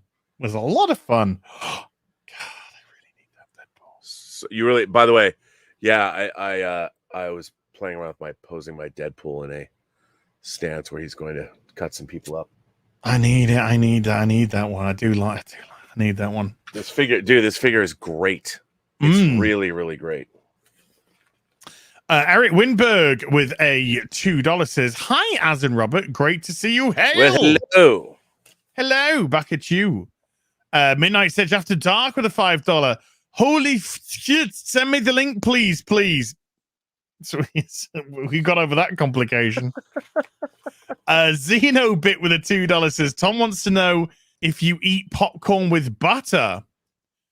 My favorite popcorn is sweet and salty. I like sweet and salty on the same like kettle corn. On the same yeah. When I was a kid, wow, we used to get these pop. They don't do these anymore. But when I was a kid, you used to get these caramel microwave popcorns. Okay, but what you did is you put the bag of the popcorn in, and then you popped it for X amount of time. Then you took it out, and it came with literally a slab of caramel. And you would take it out of the packaging, put it onto the top of the bag, seal the bag back up, put it into the microwave again, and then set it going for another minute so it melted down. That was the best popcorn in the world ever, and they stopped doing it. Why? Maybe people killed themselves on the melted caramel. It's the only thing that I can think of. But holy shit, was it good? All right. Star Trekker 58 with a 5 Australian says, "You pair again. It's like 18 again. Barely lasted 2 minutes. Now I have an Axel Foley on the way. No wallet, but you did not tell me to disable PayPal." Hey, see, they're already finding their little ways around it. God bless them. Valiant Renegade with a $5 says, "Midnight's Edge raid." Thank you, Valiant Renegade. Dab the Great with a $5 says, "A bad Bond film is a bad Bond film, but a woke Bond film, though, that's a different animal." Yeah, I would say Tomorrow Never Dies is not a good Bond film, but it's a Bond film, and I'll still watch it and be like, it's not the best, it's okay. But if this is a fucking woke Bond film, I'm gonna throw the cinema out of the cinema. Yeah, I mean, to me, I'm gonna wait and see. I don't know, because there's been a long history of Bond having female cohorts or counterparts. We'll see how it goes. No, that's not the problem I have. That's not the problem I have at all. Bond's steeped in history of great female characters alongside him. My frustration comes with Lasagna Lynch yesterday was, well, not yesterday per se, but yesterday or the day before, she was interviewed by The Guardian. She's given all this fucking race shit. And it's just like, piss off. Do you know fucking Bond history, woman? I think somebody was maybe she was talking about that, and the actress that played Thumper in Diamonds Are Forever was like, yeah, come okay. on. Yeah, come on, man. And this was back in 1971. Then but we've had Grace Jones, we've had Halle Berry. There's been Live and Let Die. I don't know her name. Can't remember her name. Sorry. But we've had plenty. There's been a steeped history of it, and just women in general being great. Michelle Yeoh. I mean, Tomorrow Never Dies is not a great film. Michelle Yeoh, though. Oh yeah. You can't knock that. No, I'm all in for that sort of stuff. But women in general play a very, very important role in Bond films. So that's not the problem. The problem is when you start getting into territory of them saying, bringing their own identity politics into it, bringing people like Phoebe Waller-Bridge to go over the script and make sure that it's, okay from a female perspective. Well, what I think is really strange is, like you're pointing out, people have forgotten we have a history. And all of these things were on an upward curve. They were taking care of themselves. Yes. And we had a natural evolution of storytelling. We had a natural evolution of voices that were being heard. And somehow a natural evolution of tolerance. Absolutely. It was all happening.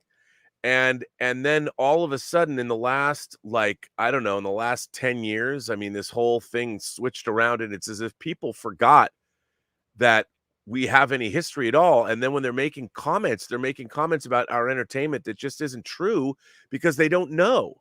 Mm-hmm. You have to have some kind of historical perspective and historical context, and it drives me crazy. And I'm like, when you make these comments like that, you're not paying you. And let's face it. I mean, here's the thing. The real honest answer about so much of this is if you were a writer for, say, the Vampire Diaries, and you've been following your television career, and you didn't watch Star Trek growing up or whatever, and you get hired to write on Star Trek, do you really think these people are going to go back and watch 800 episodes of the series and delve into it and figure out, like when Nicholas Meyer made Star Trek II: The Wrath of Khan, he had not seen Star Trek. And he was already a filmmaker, he was already a novelist, but he's also a very smart guy and can understand the classical storytelling tropes and structures because he's utilized them himself.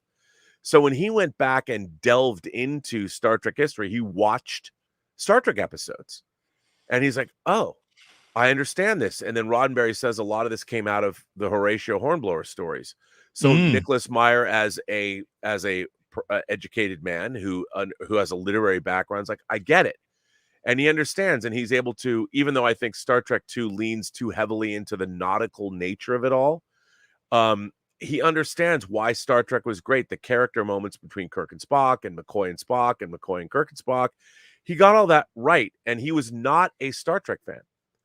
Well, sorry, now when you say Kirk and Spock, do you mean love partner Kirk and Spock? Oh, no. I mean, you know, Kirk and Spock are comrades at arms, and they Star Trek II has this great moment where Spock says, "You need to take command of the ship," and Kirk's like, "No, I don't need to do it," and Spock's like, "Jim, I have no ego to bruise." And you realize these are two men that serve together. They've come to respect one another. I don't even know if people understand what that means when you have two men that are mutually respectful of one another. And it's interesting because Gene Roddenberry himself kicked off a lot of this, because in the Star Trek the Motion Picture novelization, which he wrote, he talks about how the relationship between Kirk and Spock, the Hyla, there was a Vulcan word, the Hyla, that could mean brother or it could mean lover, depending on how it was used. So a lot of people are like, "Ooh, isn't that edgy?" And it's like, no, friends, it's not. Because these are two men that love and respect one another. That doesn't mean they're going to get down and start boning away. And I understand, like, naturally, that's what you want to, you're going to say these kinds of things. I mean, it's so frustrating, but I think the problem is that Robert, it's not natural that you would say these sort of things. It's you reaching to say these sort of things. Yes. Because there's no intimation of it anywhere other than these two people have nothing but colossal respect. And you could say camaraderie. You can say brotherly love, because you could also bring Bones into that whole equation. Absolutely. Absolutely. So no, this is reaching to satisfy their own desires, and they don't care. And this is what we see with modern stuff. If they tear everything down in the process to do it, this is what we've been seeing in comics. This is what we've been seeing in Star Trek TV in general. And it's just tiresome beyond belief. And it's so boring now. And no, it is. And what I find so upsetting about all this stuff is the actual form of storytelling itself is left behind. Because there's a bastardization of classical storytelling happening in favor of representation. And representation is not storytelling. And I'm like, I have no problem with representation or people's voices. I love hearing the stories that we haven't heard before. But the thing is, stories themselves, they have to be good. They have to be well told. And you have to have great characters in those stories. And stories, great stories, you don't necessarily know you're getting representation because you're so caught up in how great the stories are. And I don't understand how come that's all been forgotten. And the reason that we collect toys, the reason that we collect characters or depictions of these characters is because to us they're timeless. Yeah. And if you think about Star Trek, what's really interesting about Star Trek is, especially like the original series, Star Trek has transcended the time in which it was made because it's classical. Whereas I think a lot of modern storytelling will be horribly dated in 10 years or 20 years or 30 years. Dude, it's horribly dated now. Well, yes. And it's really interesting because great science fiction is supposed to extrapolate not on what is it like today, but what is it going to be like in 100 years or 200 years or 300 years. And if you look at, I mean, human beings, the life expectancy of a human being in the 20th century went up by 30 years. Now, what if just because of our technology and practices and things that we know and medicines and medical technology, what if using biotechnology combined with our computers and organics, and what if we discover how to arrest our life clocks and we can live to be 100, 200, 300 years old or something? How would that irrevocably change the human experience? You know, the people who are making Star Trek think you're going to go 1,000 years in the future, and the human life is we act exactly the same way we would act in the 20th century. And that's what drives me crazy, is that they make these characters act the way we act now. And it's like, these are citizens of the universe. But they're writing contemporary politics. Right. Which is the stupidest thing that you can possibly do. Because even shows like Yes, Prime Minister, In the Thick of It, I don't know about American show, House of Cards. These are political shows that use broad spectrum politics that you can still watch time and time again because they're interesting. But this is, oh my God, I got something to say about this policy on this. And it's boring and it's stupid and it's redundant. And you look back towards Trek of, you can definitely Next Generation, definitely TOS,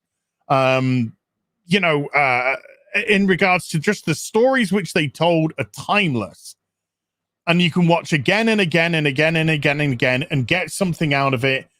You can equate it to modern day. You can equate it to yesteryear. You can equate it to so many different things. And because the stories are created in an open way to allow you, the person who's watching it, to make your determinations. Now they're creating stories that are not just specific to current day, but have got their determination built into the episode. So it's like, this is a thing that I want to talk about, and this is how we resolve it, and this is how you should feel. No. You date yourself there, and this is why there's no point in ever going back to watch any of this. It has no replay value. It has no historical value. It has no cultural value. It is slop. Absolute slop. And what everything that made Star Trek good was thrown out the window. The very first episode that they just lined a big row of fucking ships at each other and went for 15 fucking minutes. Yeah. And it was just like, that's it. Congratulations. You have completely missed what Star Trek's about. Congratulations. Jesus, man. Ooh, sorry, I just want Kurtzman to go fuck off. Seriously, just do the world a favor, Kurtzman. Fuck off. Everything that you touch turns to fucking shit in the fandom area. Jar Jar, the same. Take your fucking racist piece of shit Ta-Nehisi Coates and fuck off. Get out of fandom. Get out of people's fucking faces. Take your dirty racism, your fucking misogyny, your misandry, everything, and just get out. Stop projecting it on other people that just want to be entertained by great shows written by good people from all sides of the equation that can bring their ideas and formulate them in a way that it's entertaining for somebody to watch and will allow you, hopefully, to use some gray matter and think about what's being played there. Maybe you'll change your mind or two, but seriously, get out of our fucking fandoms. And look, I just want to return to. Sorry, it's been building. No, I understand. I think that what I want is great storytelling. And if you're going to work in the science fiction genre, it's a literary genre. Have some working knowledge of the great works of science fiction, and don't tell me, well, they were all written by white men from the patriarchy. Yeah, it's got nothing to do with it. No, it does nothing to do with it. Nothing. Great writing is great writing. if you want to equate great writing to the person and the color of the skin that wrote it, you're the fucking racist. Well, yeah, it's very telling. You want to say orcs, well, they're black people. You're fucking racist. You're the one that's woken up and go, do you know, them orcs are kind of a bit like black people. If I fucking had that thought, I'd be fucking hell, there's something wrong with my brain. There's something wrong with my goddamn brain. Jeez, man. I can't wait to do our stream tomorrow. Yeah. I've got to hold out the system now, you know what I mean? No, keep it, save it, keep it, bottle it. Hold on, dear. Get angry, get mad. But it's talk about this tomorrow. It's so frustrating because I see somebody like you, and I see everything that you've brought to Star Trek, from the wonderful Blu-ray things that you did with Enterprise and TNG, to the the projects which you have got involved with, which involve the Star Trek community. To have them fucking block you on Twitter, the main Star Trek account, to block you on fucking Twitter because you were saying disgusting things like they're not paying particular homage to the old Star Trek. Oh, fuck Robert Meyer Burnett. Well, what's really interesting, what I find interesting is that I am a customer of Paramount Plus, and I was pre-blocked. It wasn't responding to anything I'd said. So somebody clearly at somewhere had a spread, because Gary was blocked, had a spreadsheet of people online that they blocked from their account, their Twitter account. This is progressive Star Trek as well. Well, it's amazing to me that would be. I mean, here's somebody like myself. I was a paid Star Trek consultant in the mid '90s for Viacom. I was on their payroll, being as a Star Trek consultant. Then, as a result of that, I worked on the Star Trek Experience, the $80 million Star Trek Experience in Las Vegas. I worked on that for a couple of years, and then, of course, I made Free Enterprise with William Shatner, and then working for 3 years on the Blu-rays. At the time, we were the only new Star Trek programming that was being made was our documentaries, and it's interesting that I love Star Trek, the original series. I love the animated series. I love the classic movies. I love Next Generation. I love Deep Space Nine. I love Voyager. I even like Enterprise. What I don't like is Star Trek since 2009, which I think which has existed far less time, and yet Star Trek on Paramount Plus, which is, I joined Paramount Plus specifically to watch modern Star Trek. I was blocked, not by anything I said to them, but I was blocked. And I find that fascinating because there are people that would rather, because this is the modern age, people, especially, I hate to say it, I considered myself a left-leaning classical liberal. I was blocked because people can't, they're so you're too far right. Well, they can't. I know. I've been called. It's like, are you kidding me? People are calling me like a white supremacist. Like I get called that on Twitter. I'm like, what are you talking about? I'm a lefty SJW far right white supremacist Nazi. Yeah, according to the internet. So I ain't got a fucking clue what I am. Well, it's bizarre. I mean, and I feel like all I ever do is I try and have. I mean, look, you want to see inclusion? I leave my own YouTube show open for anybody to come. You want to send me a letter? I'll read it. You know, I'll read it. Anybody can write me a letter. You want to take me to task? You take me to task. If you disagree with me, I'm the first person that will read your letter. And it was amazing to discover on Star Trek Day I'd been pre-blocked by the very streaming service that I pay for. And so do you know how long you were blocked for, or was it from that day? No idea. So you could have been blocked for weeks for all you know. Yes. And I could have been blocked for weeks. I didn't know that there was a Star Trek on Paramount Plus account. And as far as I remember, I don't think so. And when I went to follow them, I was like, wait a minute. And then I realized I looked and I found out I was blocked by them, which means I was pre-blocked, which means, and by the way, I do hear from people online. it's always modern Star Trek fans. I mean, the last couple weeks especially, people have said, "I just can't stand you," and that's fair, but I would assume you don't, and modern. Sorry, Robert. I'm sorry, but modern, accepting, open, diversity, and inclusion people were like, "Fuck off, mate. We don't like you." Dude, the people that are purveyors of what they call they are the most ideologically fascistic groups of people that I've met, I think, in my entire life. I've met more ideological fascists that they do not know how to talk to people who don't seem to agree with everything they have to say, and they're the first people that are going to put me in the Wicker Man and burn me alive. I'm not worried. All of us. Yeah, all of us.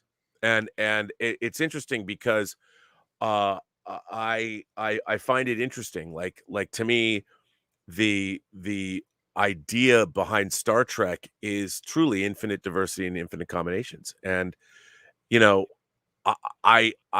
you want to, it's so funny to me because the racial makeup of my action figure collection would certainly betray the fact that I am certainly not. It doesn't have anything to do with that. I am not a white supremacist.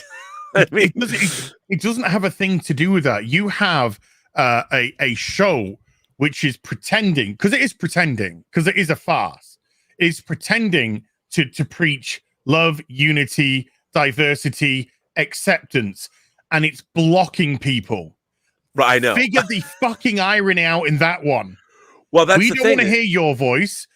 You've said something negative, and once upon a time, I remember when if somebody was negative towards a show, because negativity isn't something, or fan outrage isn't something new to the internet. No, this is something which has been around all the time. We just used to write letters in.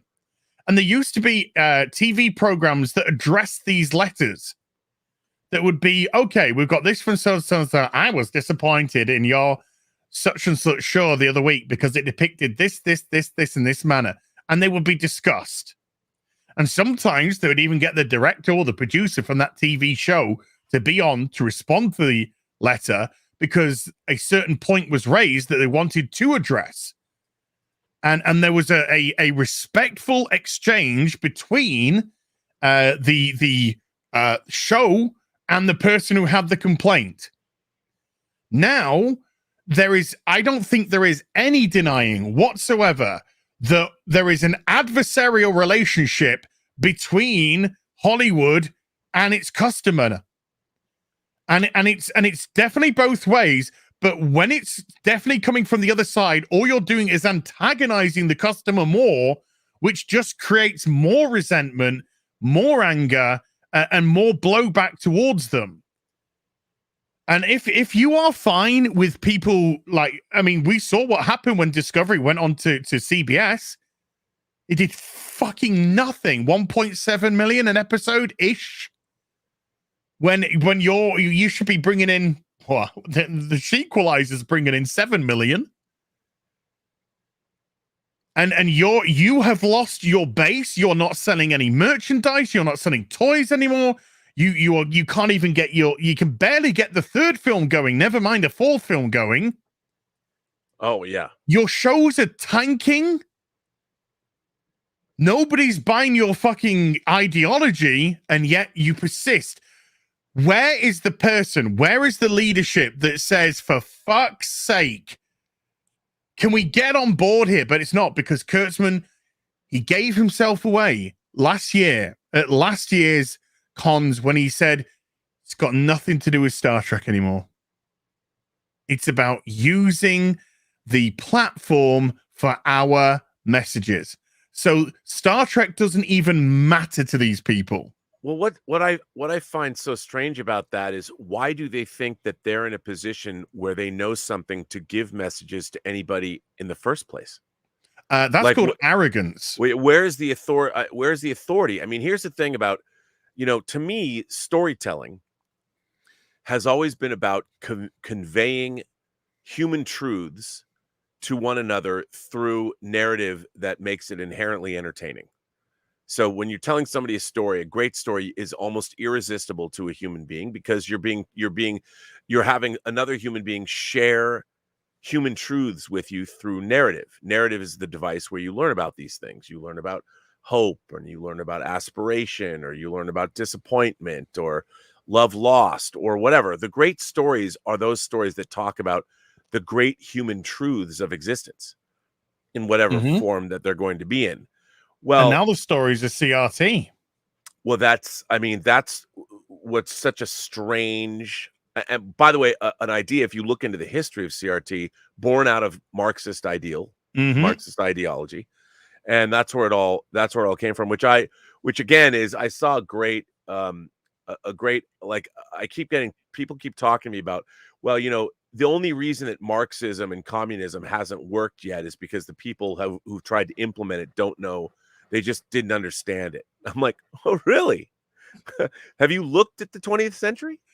Yeah. Where we are, where ask the Uyghurs in China, where are they at?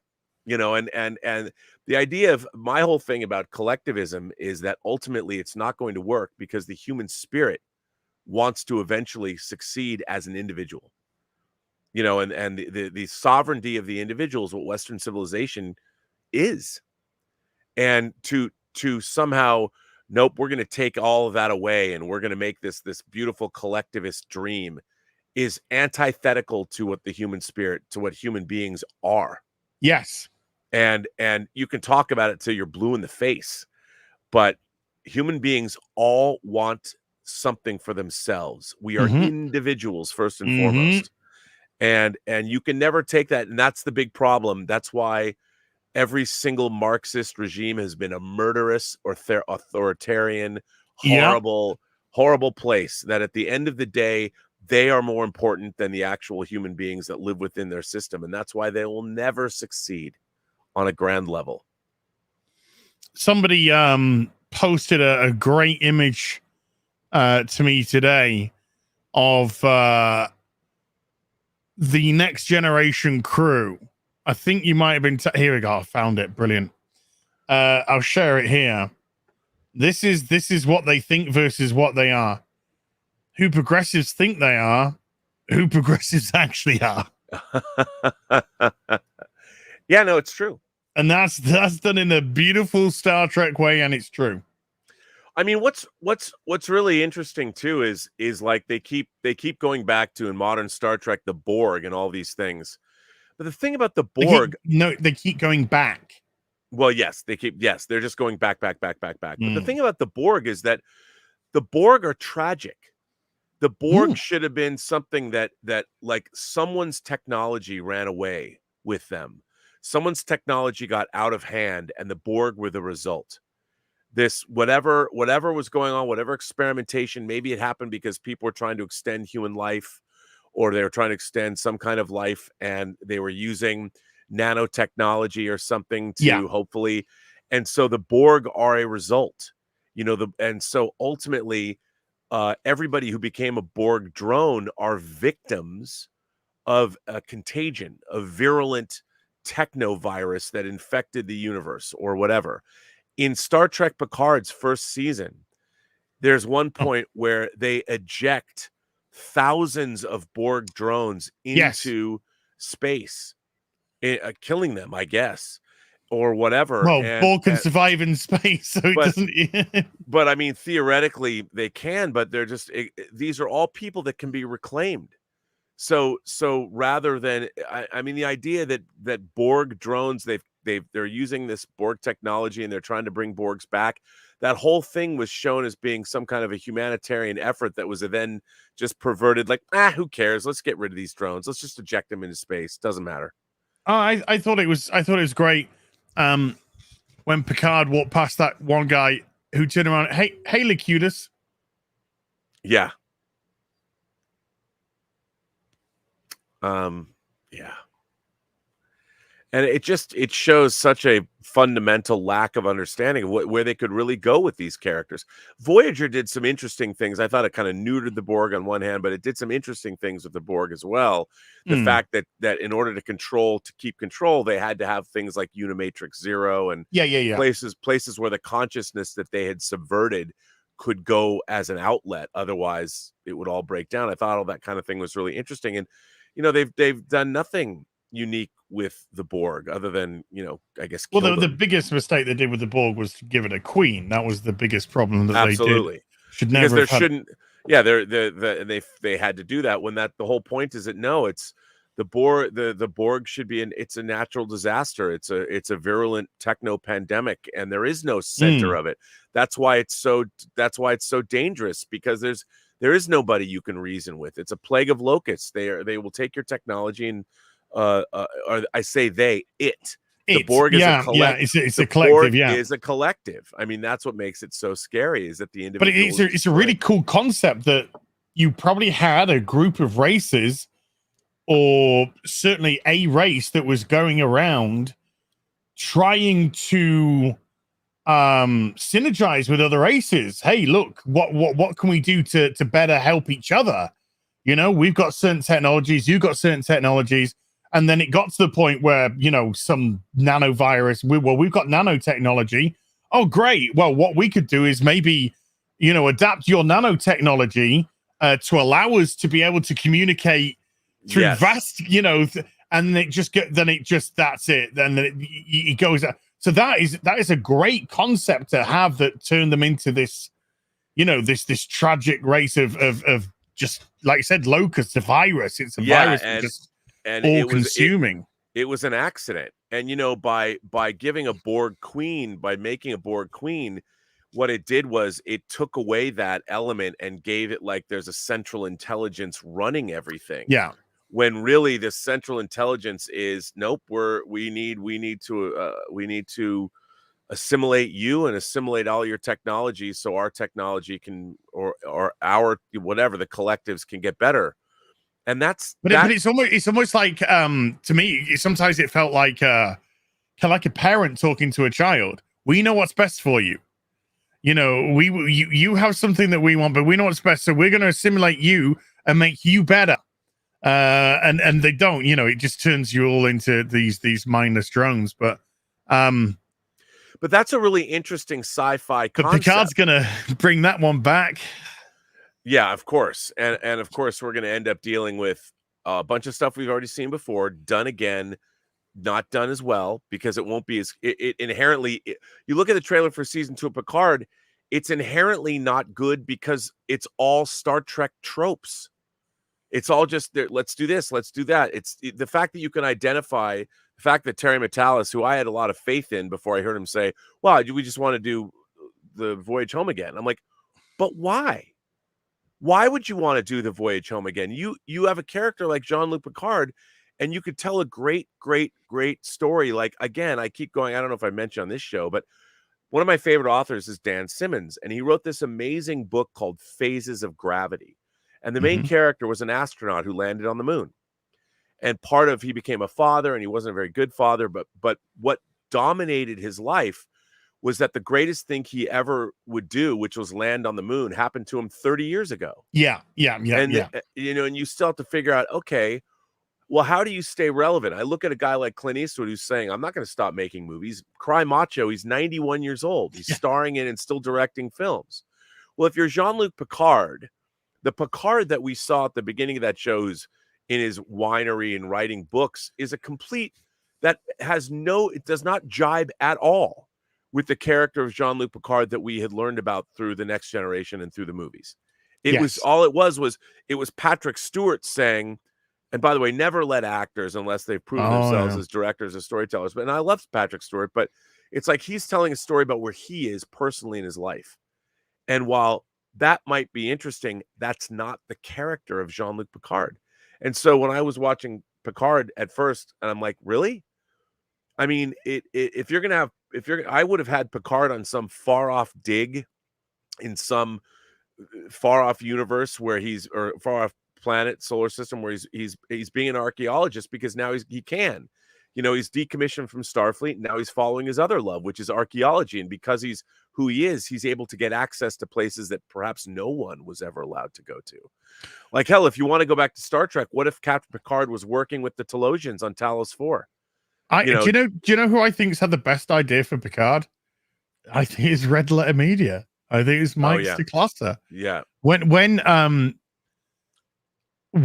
I watched that video of Mike Stacklasa telling Rich how he would do, how they would do Picard, and when I heard his story, I was so gutted because I knew, first of all, I was gutted because I thought that's a really, really good idea.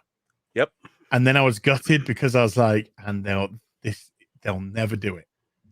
This is not the story that they would do. And it was such a Star Trekky story that would lead into the potential of new characters and a new series with a younger crew once again heading out there.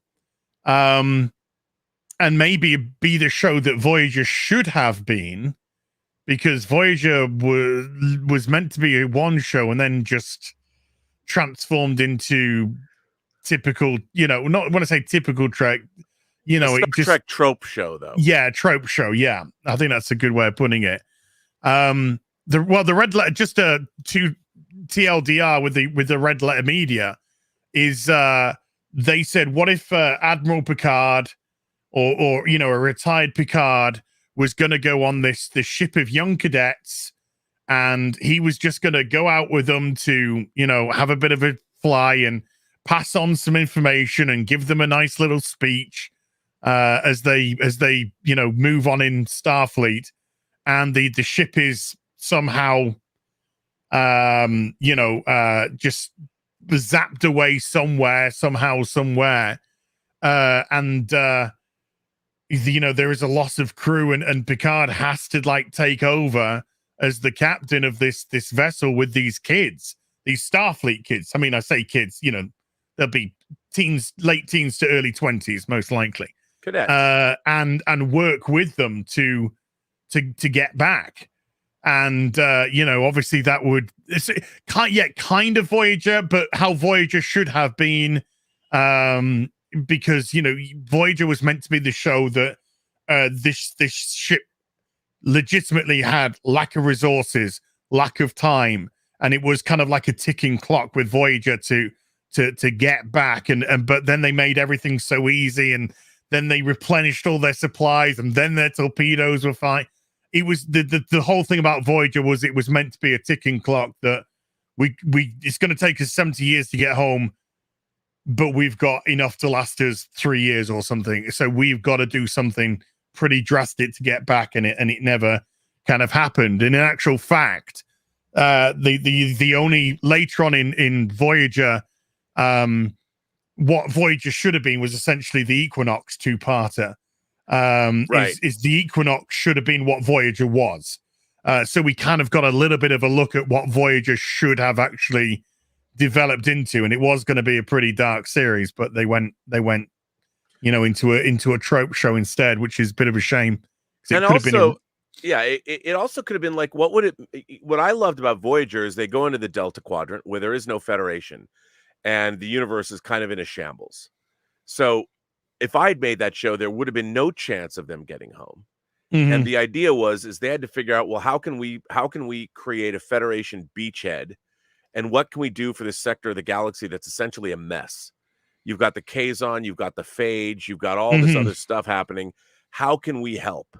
And it would have been really interesting to see some kind of space geopolitical show where the Federation comes in and they realize that perhaps our Federation ideals are not exactly what this part of the galaxy needs. And they would have to figure out, how can we help? And they get thwarted at every turn. And it becomes a really interesting idea about how do cultures that are very disparate, how do we get together when even our own ideals are not exactly what this area of the galaxy needs? The idea that America goes in, we're going to bring people democracy. Well, what happens when they don't want democracy? You don't want democracy. Yeah. I mean, then what are you going to do? And to me, that would have been a fascinating Star Trek show. You know, and you would have had people that were down with you, and then you would have had people that would have been like, get the fuck out. And what would you do? And you could have made a really topical, allegorical, very interesting show.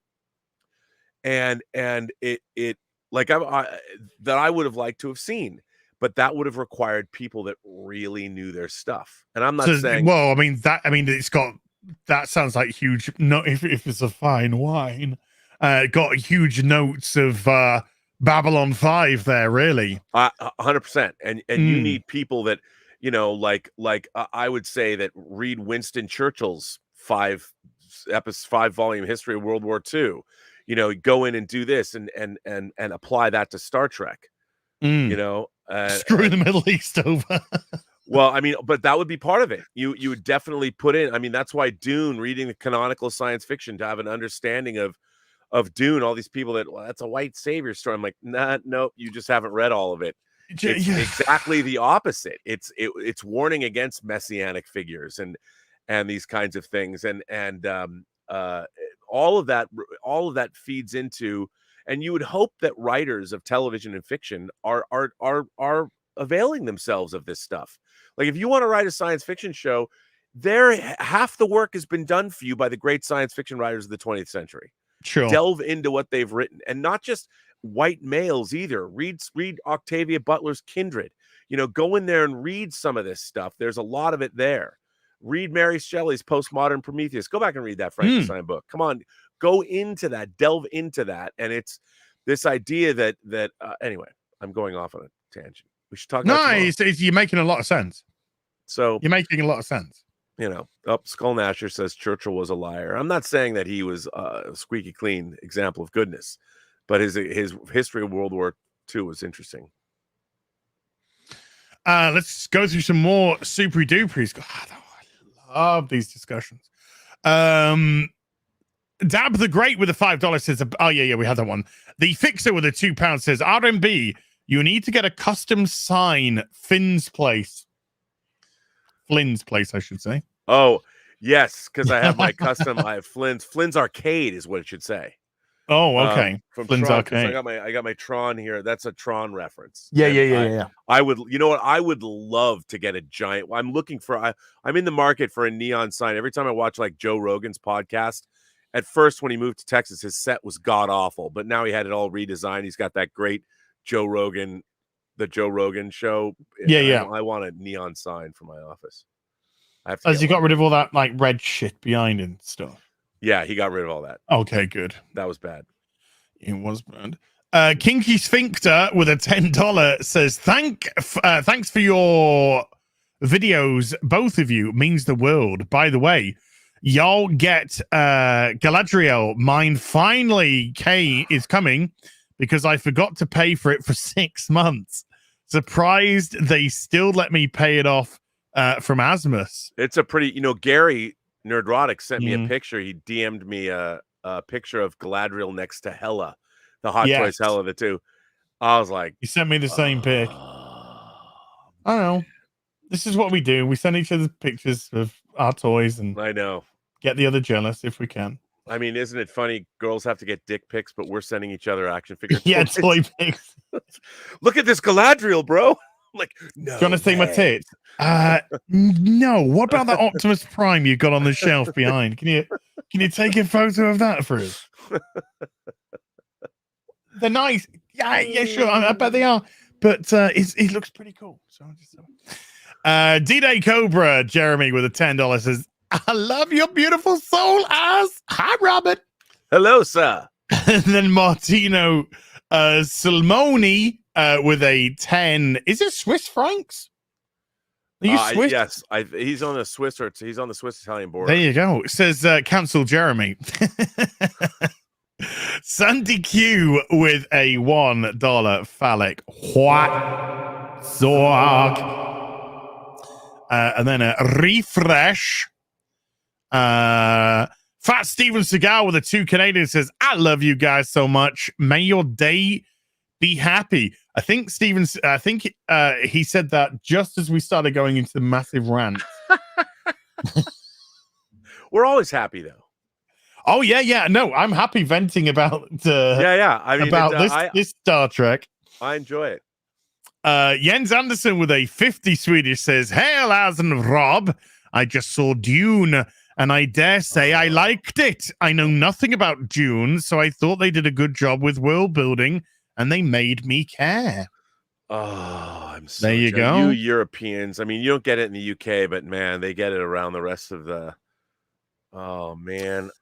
Fat Steven Seagal again with a 2 Canadian says, "It's Trek by name, but not in soul and creativity." Definitely not in soul. Martino Silmoni again with a 10 Chilean franc says, "Hello, Az and RMB. Hello. I'm sending you both a Playmobil Discovery. It's made of coal." Just set it on fire. Just set it on fire. Martino. Midnight's Edge After Dark with a $2 says, "I'm proud member of the group blocked by Trek." Oh, really? Yeah. I'm not. So maybe I mean my manager's account isn't. So maybe you've been blocked for a while since before that, because I bet you Hill versus Babyface would have been blocked. Dean Krantz with a $10 says, "Hello, Az and Robert. I find when I am called any of those names, it means they have no real argument against me. Amen. I do not always agree with your politics, Robert, but you and I are real nerds." Jeremy said something great on Friday Night Tights this week, Robert. He said, we shouldn't even have to have these qualifiers of "I don't always agree with." Right. They shouldn't even have to exist. I totally agree with that. And I thought that is absolutely spot on. And I think the only reason why we use these qualifiers, like, well, I have, you should see my collection of hot toys as of divert, is because these people who are literally operating off nothing but identity and nothing but you are a person who killed 8 million Jews in World War II. You are equated to that because you don't like modern day Discovery. There's no real places that you can. When somebody calls you that, there's nowhere they can go that's worse. And so it's just hilarious because I was speaking to somebody the other day, and they were concerned for me, and I'm very grateful to them. They're concerned because I said, bringing Alex Jones on is gonna, bring a lot of attention of certain people, yada yada yada. And I said, I appreciate what you said. I said, I do appreciate what you said. I said, but I don't know if I'm going to get any more Nazier than they've already called me, or any more white supremacists than I've already been killed. Because when you open it, that's your opening salvo. You don't have anywhere left to go. So you end up just saying the same old fucking things time and over. And I think I got called today. A skinhead neo-Nazi. So the person that informed me that I had been called this, I replied back to them.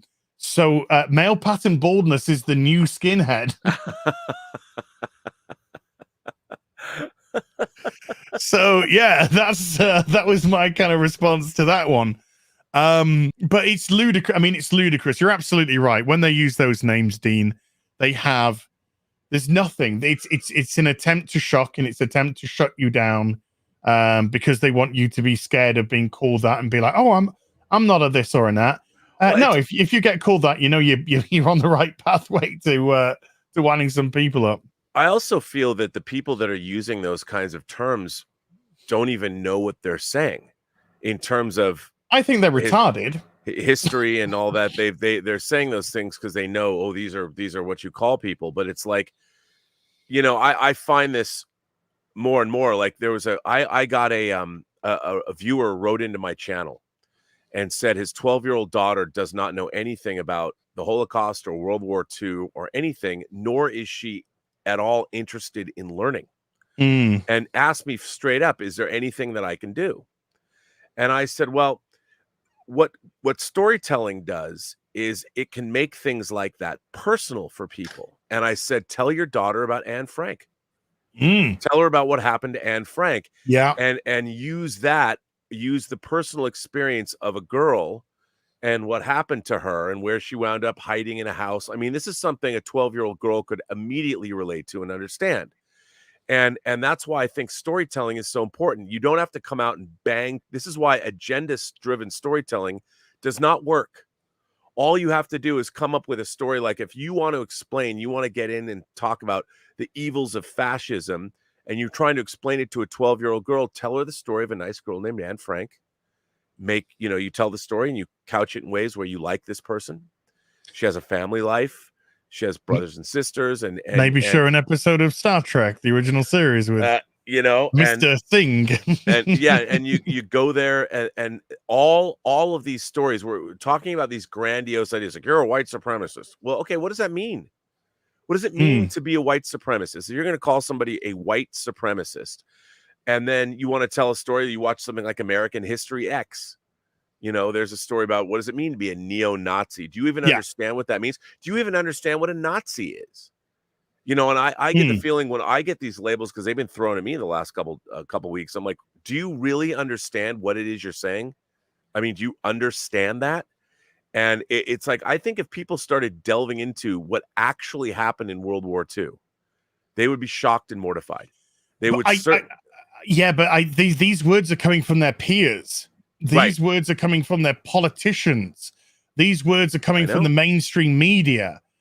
This is where they're getting these words, and the irresponsible usage of them has led to the fact that they're now meaningless. Oh, 100%. And these are, and we have to be very careful, because again, when you ignore history, you are doomed to repeat it. And when you nullify the devastation that words like that had on the world, that these people had on the world, and now it's been used as a way to gatekeep, as a way to shut down language, you are doing history a disservice. Never mind anything else. But when you talked about fascism just before, Robert, and the way that these people have been using, have been coming at fandom, saying fandom's gatekeep, and we're breaking down these walls, and then you get blocked by Star Trek. That's kind of like a bit of gatekeeping to me, I'd say. Well, what I find so strange about the term, people call me gatekeeper all the time. I'm like, have I put up a fence and preventing you from watching what you like? I mean, I'm here espousing, offering my own opinion. You have chosen to not only listen to it, but respond to me and then tell me that I'm a gatekeeper. And I'm like, you don't even have to listen to me. You don't have to follow me on Twitter. I'm not keeping you from anything. Yet you'll come in here and tell me someone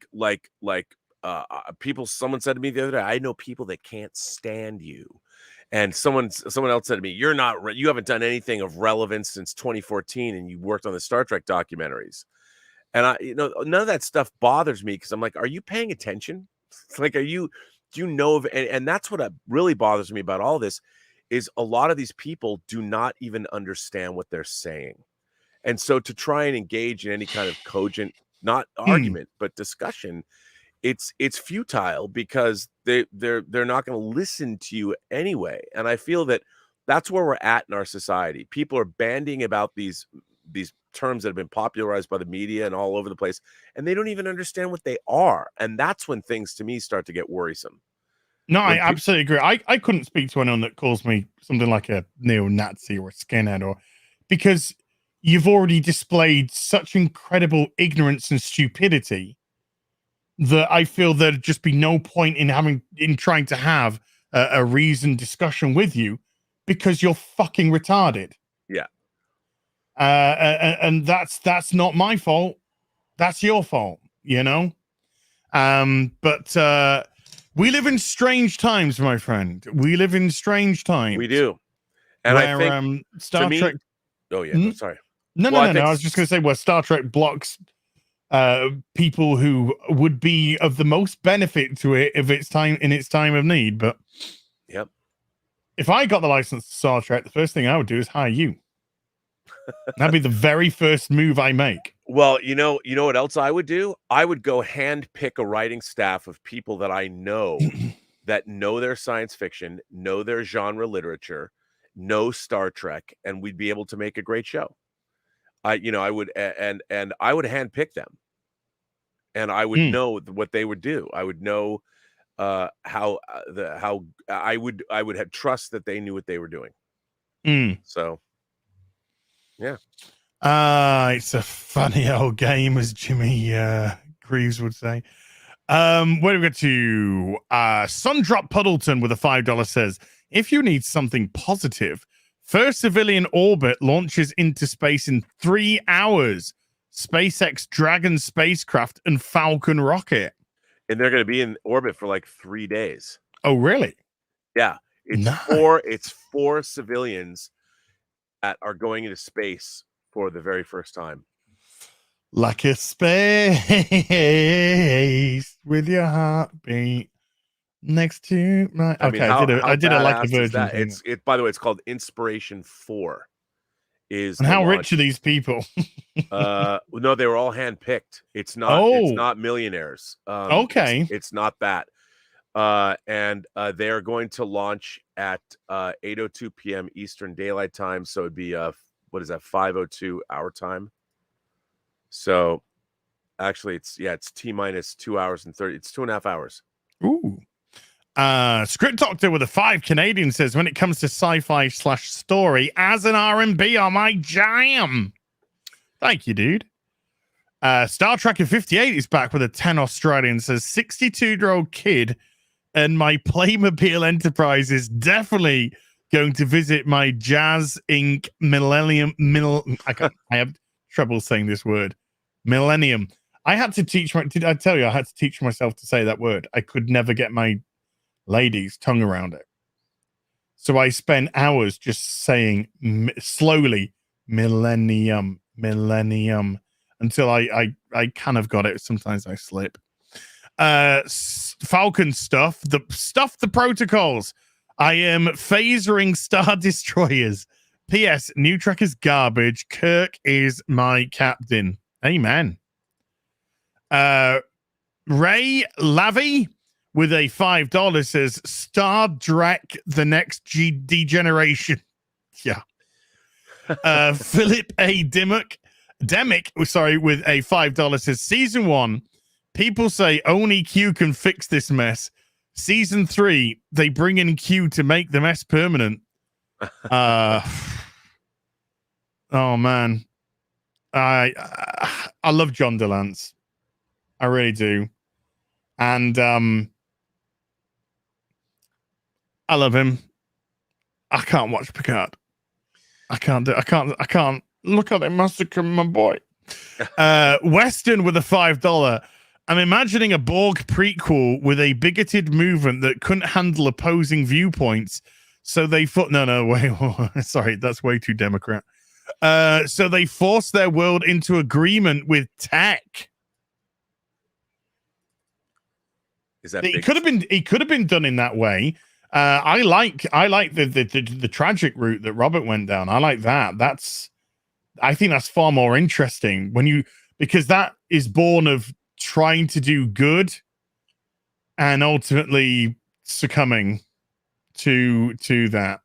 You know, the whole Batman thing, you either die a hero or live long enough to see yourself become the villain type of thing. But hey, interesting idea, dude. Mr. Tickle Trunk with a 5 Canadian. Is it weird that I'm here for the tangent nerd outs more than the hot toys?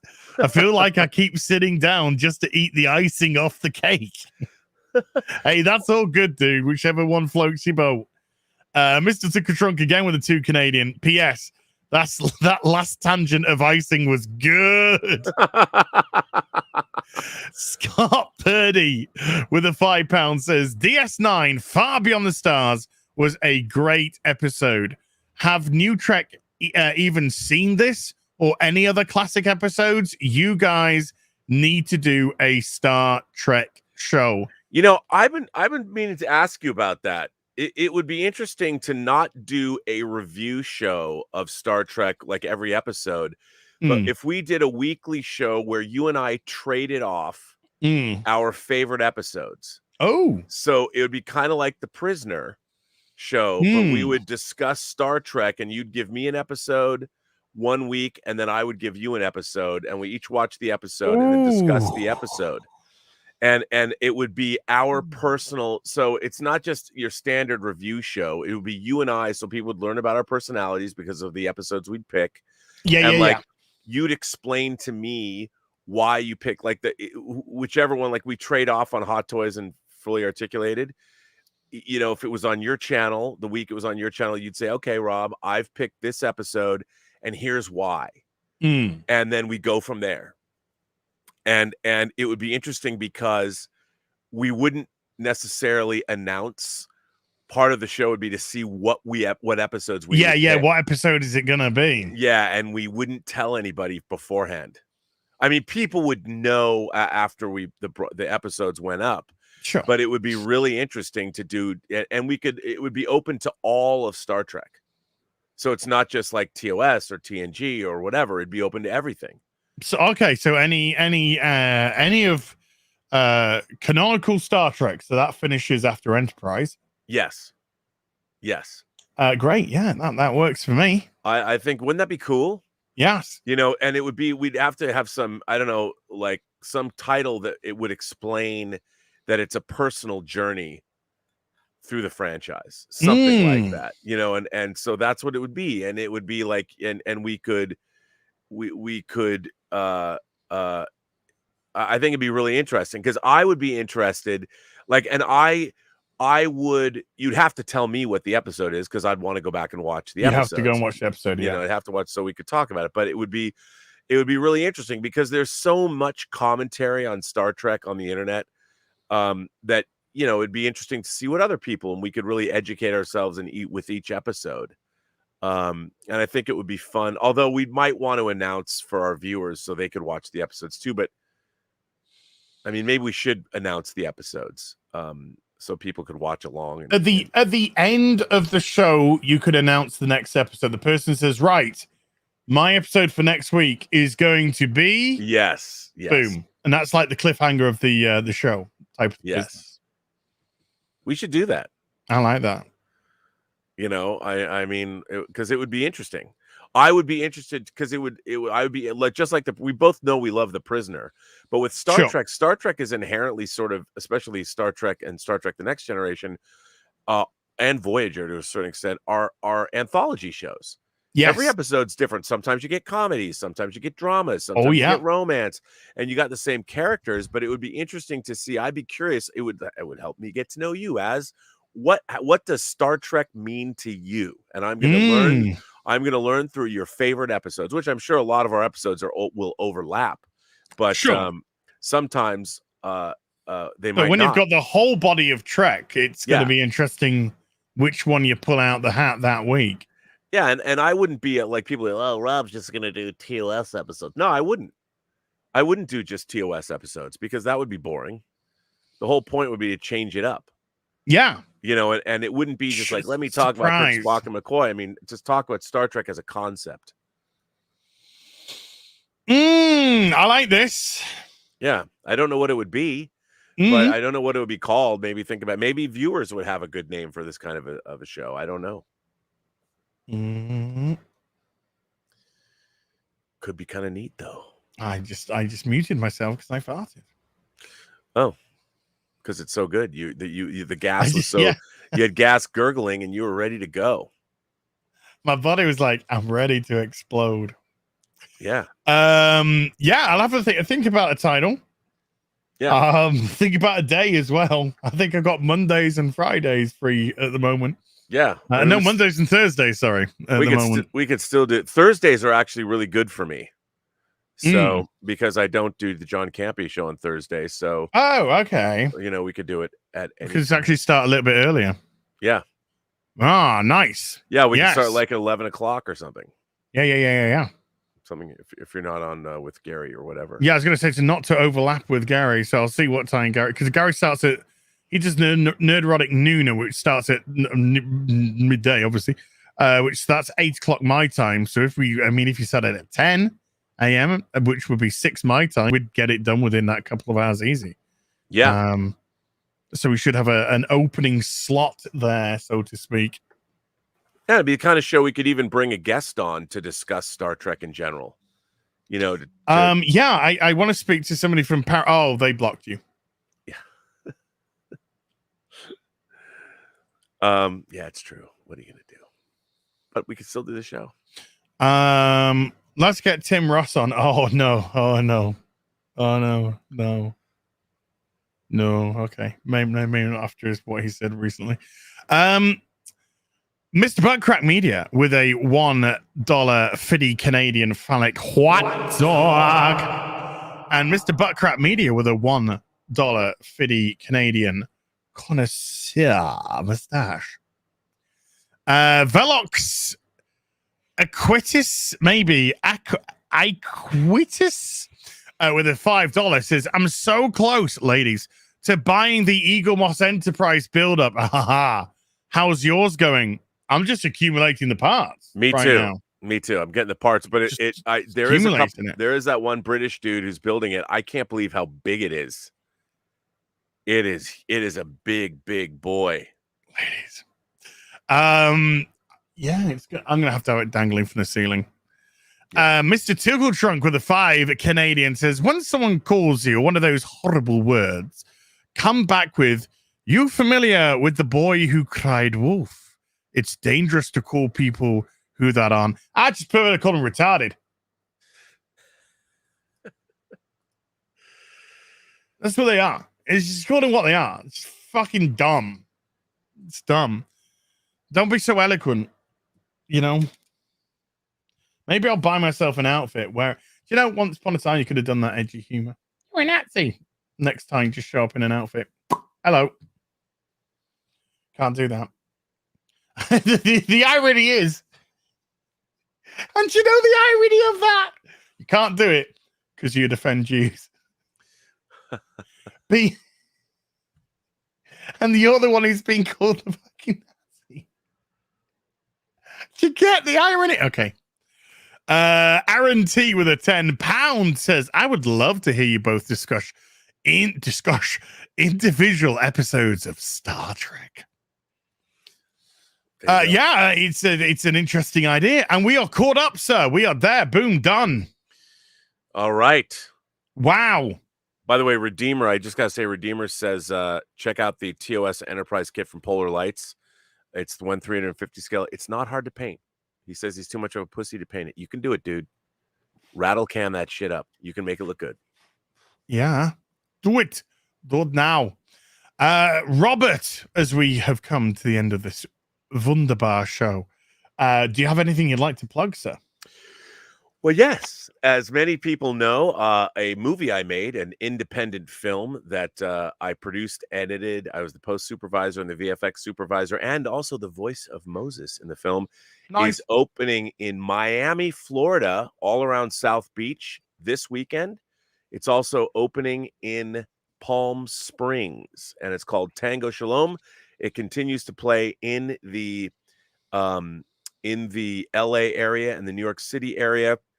And we are going to be at a theater doing a Q&A afterwards. And I'm plugging, I forget which theater it is, but it's over by Pacific Palisades. But I'll be there this weekend. So it's called Tango Shalom. Look out for it. And it's on VOD everywhere on October 29th. And you know what? It's a movie about inclusion and tolerance. I'm not kidding. Star Trek are going to hate that at Paramount. Yep. I'm getting blocked for making a movie about religions coming together and celebrating each other's differences. But okay. Yeah. Robert, thank you so much indeed. You guys know where to catch me. Please subscribe to Robert's channel. My mods have been doing a brilliant job of putting out all different sorts of links today. So thank you very much indeed, mods, for all your great work. My moderate, my girls, my Aziz angels doing doing awesome work. Massive thank you to everyone who stopped by tonight. And again, 4 figures, hit 1,000, hit 1,000 people in the stream today. Absolutely amazing stuff. Amazing. The toys and discussions about some trekkings and of the stars and thing. So massive thank you to everyone who stopped by and watched. If you enjoyed the show and you haven't, please subscribe to both of our channels. Massive thank you to everyone who hit the membership button and became a member. Do you know what? I'm going to check that out because I saw a couple of new members come through. Let me have a look. Jim, and that's just it. Just Jim became a Jedi Master, which is the top level. So thank you very much indeed, Jim, for that. I really do appreciate it. And also some people hitting their renew buttons today. Thank you very much indeed for that. Everyone who hit super chat button to support the channel, can't thank you enough. And we will be on Robert's channel next weekend with Fully Articulated, as we'll go on another journey of plastic crack goodness. Until then, be seeing you. Be seeing you. It's That's a salute.